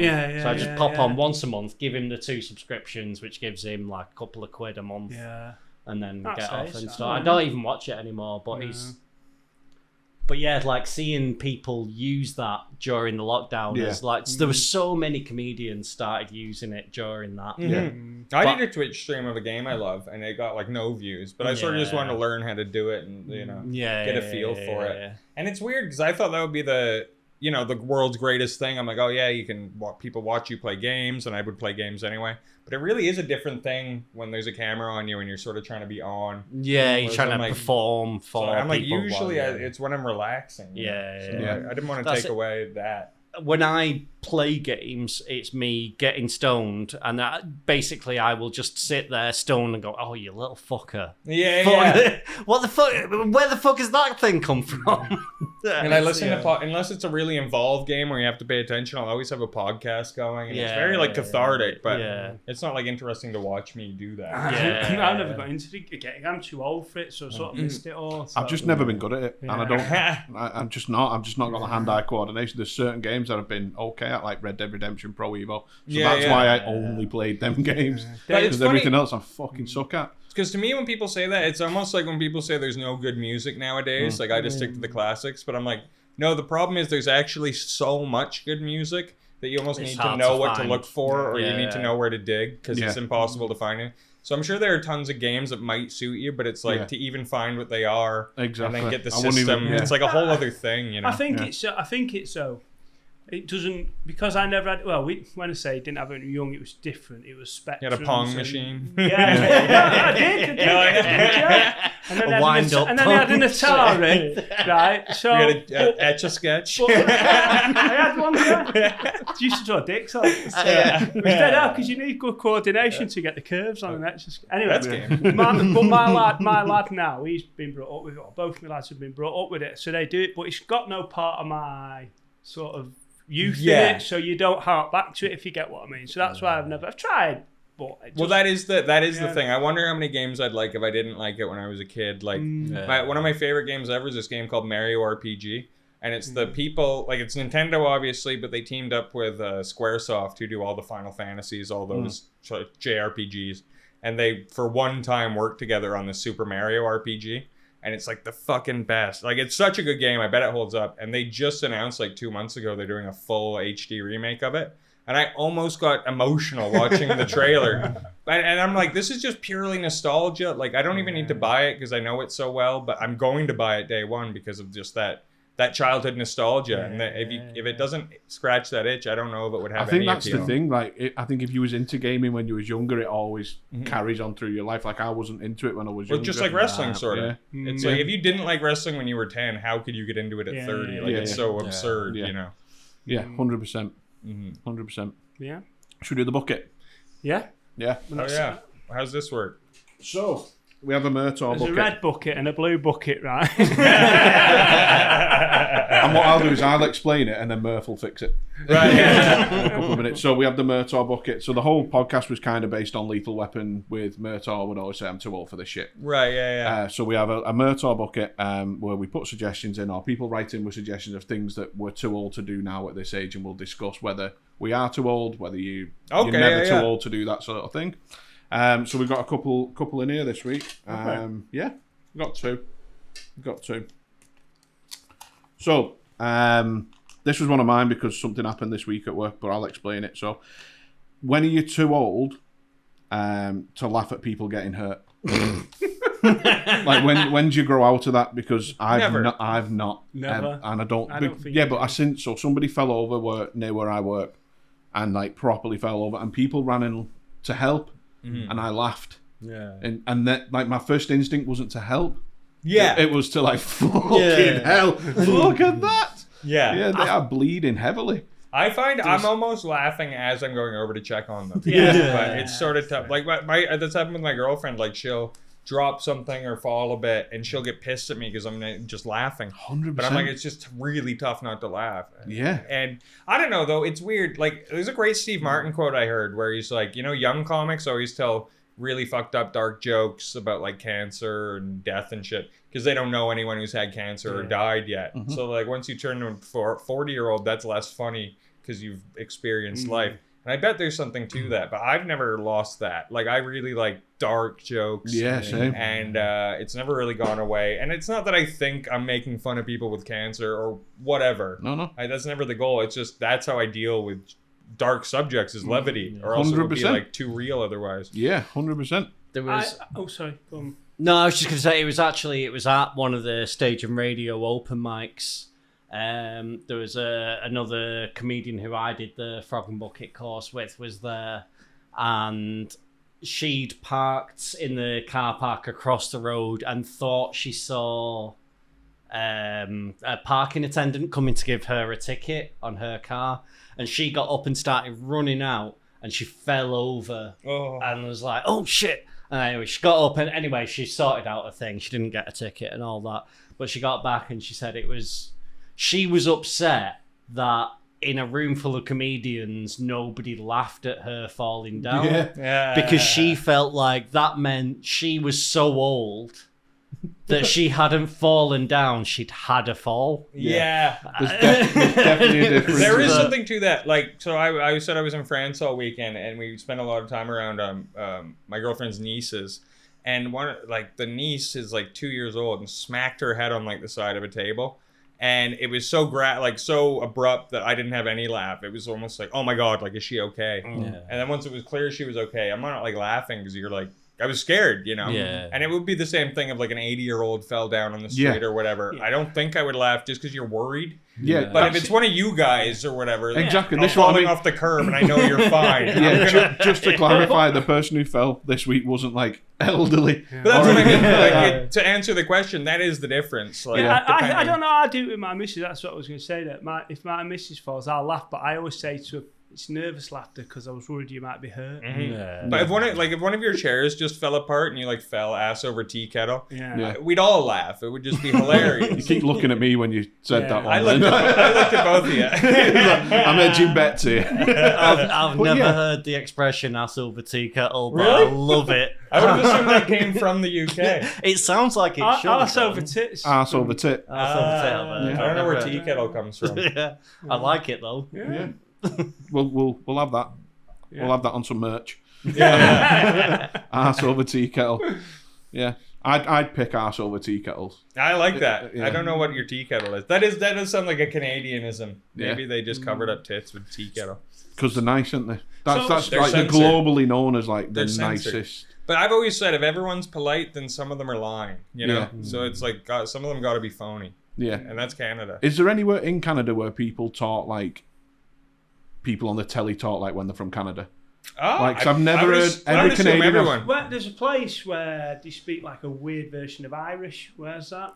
That would probably be like Newfoundland or far. Newfoundland. But Newfoundland are like our Scousers, you know, Yeah, like they're all drunks and you can't understand them. I've heard that's like a stereotype of Newfies. That Yeah. you can't understand them. Like the joke my dad always told is like, you know, if two Newfies get divorced, they're still technically cousins. Or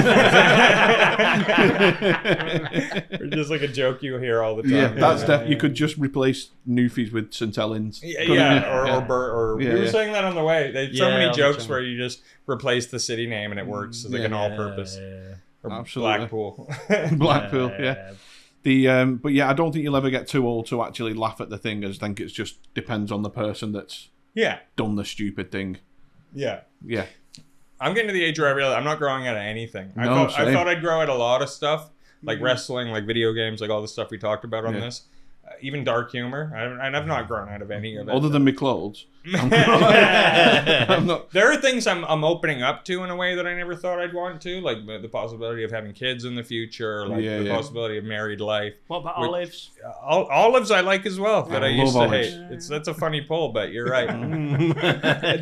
Like I'm changing in those ways. Like I'm adopting more ideas, but I don't shed many interests. You know? I think you It's said weird. about kids. I think when you have kids, that changes perspective. That's the next sort of big shift of thinking. Yeah, that terrifies me still. Yeah. No, I don't see any benefit. It is. You'd have to get up to get a beer. Yeah. I don't know. It's like it's spending time with like a niece or whatever, where I'm just like, there is something that like it's tough to explain why it's like an interest. But, Yeah, but I like because I'm with you. Like it doesn't make sense. Why would you have something that's like so valuable but not attached to you? Yeah. And then if anything happens to the kid, your life is ruined, and that's the part that scares me, you know. Like my mate's got a daughter and a stepdaughter, and I love hanging out with them. Like it's super fucking cool hanging out with them because I know it's only a couple of hours. Like after that, I'm like, I get it, but it's just what it is, isn't it? I get that, I do. But like everyone that explains that feeling of when you have a kid, that makes sense to me, even though I've never had that. I think I don't know. It just. I think it gives you. It's just a different perspective. I don't know, but it changes. It gives you different priorities almost. It changes it, not for the worse or not for the better. It's just a different thing. I heard someone say once, it's like up till before you had a kid, you'd sort of separate your life in two sort of eras of like teenage, adolescence, and then adulthood. But then he's like, once I had a kid, I realized no, that separation is before having a kid and after having a kid. It's like again, that sort of. But then you get makes after having sense. a kid after when they're grown up, you know, as well. So you get, I don't know. I think it richens your life. I do, but maybe not everyone's. You know, Yeah. Don't. Well, and everyone can't do it because there's too many people. So Yeah. And some people shouldn't do it, should they? Coming Like- back as ants. Like Fritzl, he shouldn't have done it, should he? Do you know what I mean? Like some people just shouldn't do it. Well, there's a great Doug Stanhope joke. I don't know if you're a Stanhope guy, but Love like, Doug Stanhope. there's so many people who they have 4 kids and they're destitute and they're complaining about like how broke they are, and he's like, yeah, but those are just like, you're just like a gambling addict who lost, you know? So if you replace that kid with like a $250,000 Lamborghini, you'd be like, well, you're an asshole for buying that. But because it's a kid, you're like, oh, well, I guess he had to do it. And it's sort of weird. Like I don't get having a kid if you're not ready to take care of it. No, That's absolutely not. crazy. And I'm definitely not. Oh, thanks, brother. Definitely not. One more bucket pull here. I think we've got one more bucket pull. Oh, Oh no. tell you what I wanted to mention. Go on. So a couple of episodes back, episode 13, I'd mentioned that when I was at school, this is completely off topic, but it's just coming to me head. I'm ADHD, so I have to say it before I forget it again. There was a girl, if you sat next to her in our history class, she'd wank you off. Wow. Under the table, and I'd got caught getting a wank off this girl in history. And I just said it on the episode as kind of like a passing comment. And then she messaged me Wow. like 2 days, like no, probably about a week ago now. Dude, you got to get a hand job off her as an adult. No, I can't. Well, it'll kind How of. sick would that be, dude? She's married now with a kid. Damn.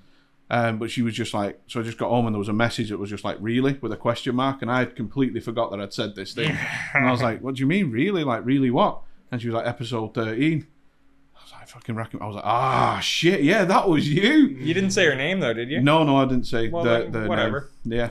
For all it could be, it could At least be it our makes history teacher. history a bit interesting. Yeah, the past is the past. Yeah, that's why I love history now. Yeah. Who gets in trouble if a hand job is happening in class? Is it the giver or the receiver? we kind of both did.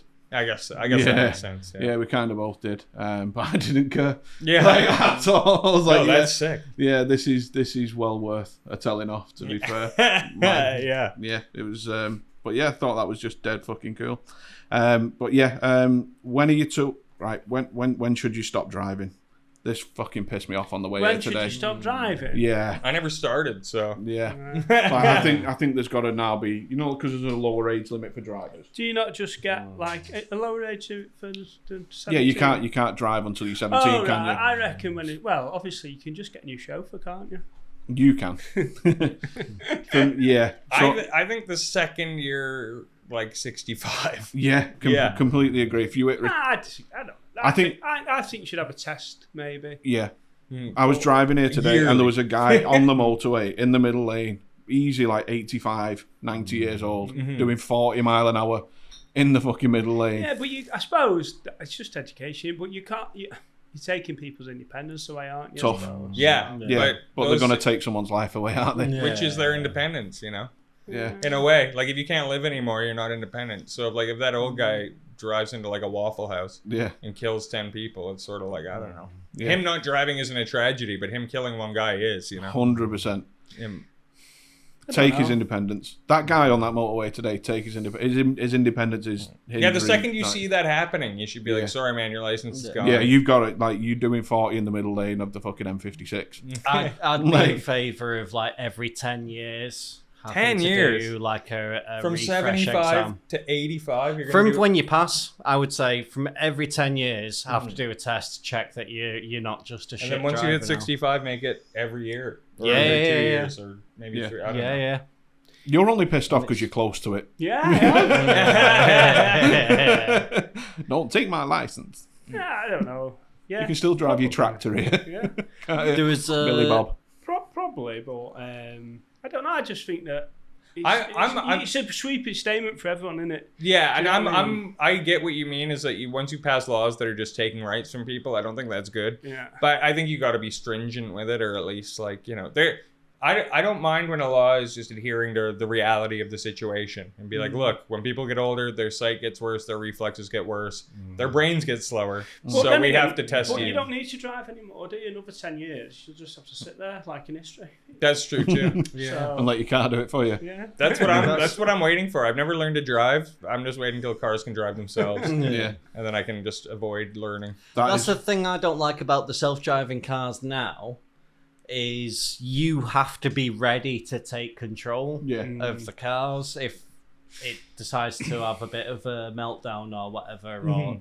Did you see? that to me, the point of the self-driving car is that you can drive somewhere, get hammered, and then Take a just nap, get in yeah. and go take me home. Yeah. Yeah. Like, I'm going to eat my Did fucking you see the kebab. one in Thingy in America with a guy that had a RV, do you call it, like a big camper van? Oh, yeah. And he bought it with cruise control. So he gets going, puts cruise control, gets up and goes, makes a brew or a coffee, fucking crash, killed everyone. And then he survived and sued him because he said it's got cruise control, I shouldn't have to be controlling it. And he won. And That's he just insane. Because he thought cruise control was like, it will self-drive. I think, I don't remember Yeah. the exact thing of it. I remember but- this though. Yeah, but it was basically because someone told him, it just drives itself. And he thought it drove I always itself. thought that's what it meant, and I was like, how could that ever work? Like when I read cruise control, and then someone's like, no, it just like holds down the gas for you. yeah. So it just now, keeps the so now they've got this thing like adaptive cruise control, which is a little step up, which is kind of like,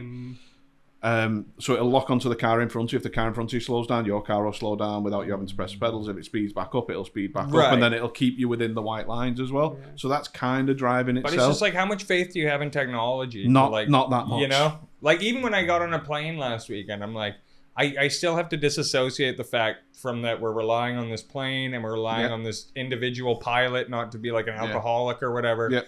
And just I'm relying on a lot of things not to die once you're actually in the air. 100%. And That's even why though- I hate flying. Even though I'm not one of those guys who thinks we're gonna crash or whatever, that's the reality of the situation. Like, Especially when it's Ryanair and you see them land, change it over in like half an hour and then take off again. I'm like, man, that's all the time it takes, like to prepare a plane. Absolutely. That shit scares me. But that's actually one of my bits in my set. That really about Ryanair flight being ready. Yeah, and it's still disgusting. Like there's still potato chips all over it and stuff. 100%. Can't mention potatoes. I got to piss real bad. We're done now anyway, mate. I think that's Yeah, episode yeah. to be fair, mate, innit? Okay. So Class. Thanks for coming, George. Nice one. No worries, it's been great, guys. Thank Do you. you need to mention any gigs? Yeah, or do you need to anything, or plug anything? Yeah, any shameful self-promotion? Yeah, every Tuesday at the Seven Oaks Pub, Jokes at the Oaks. We are taking August off because of the Fringe, but I will be there every Wednesday at Stadium Radio for the open mic. If anyone ever wants to try comedy, that's the place to do it. And also me and Ben Stead, who would be great for this podcast, by the way, if you ever want him down.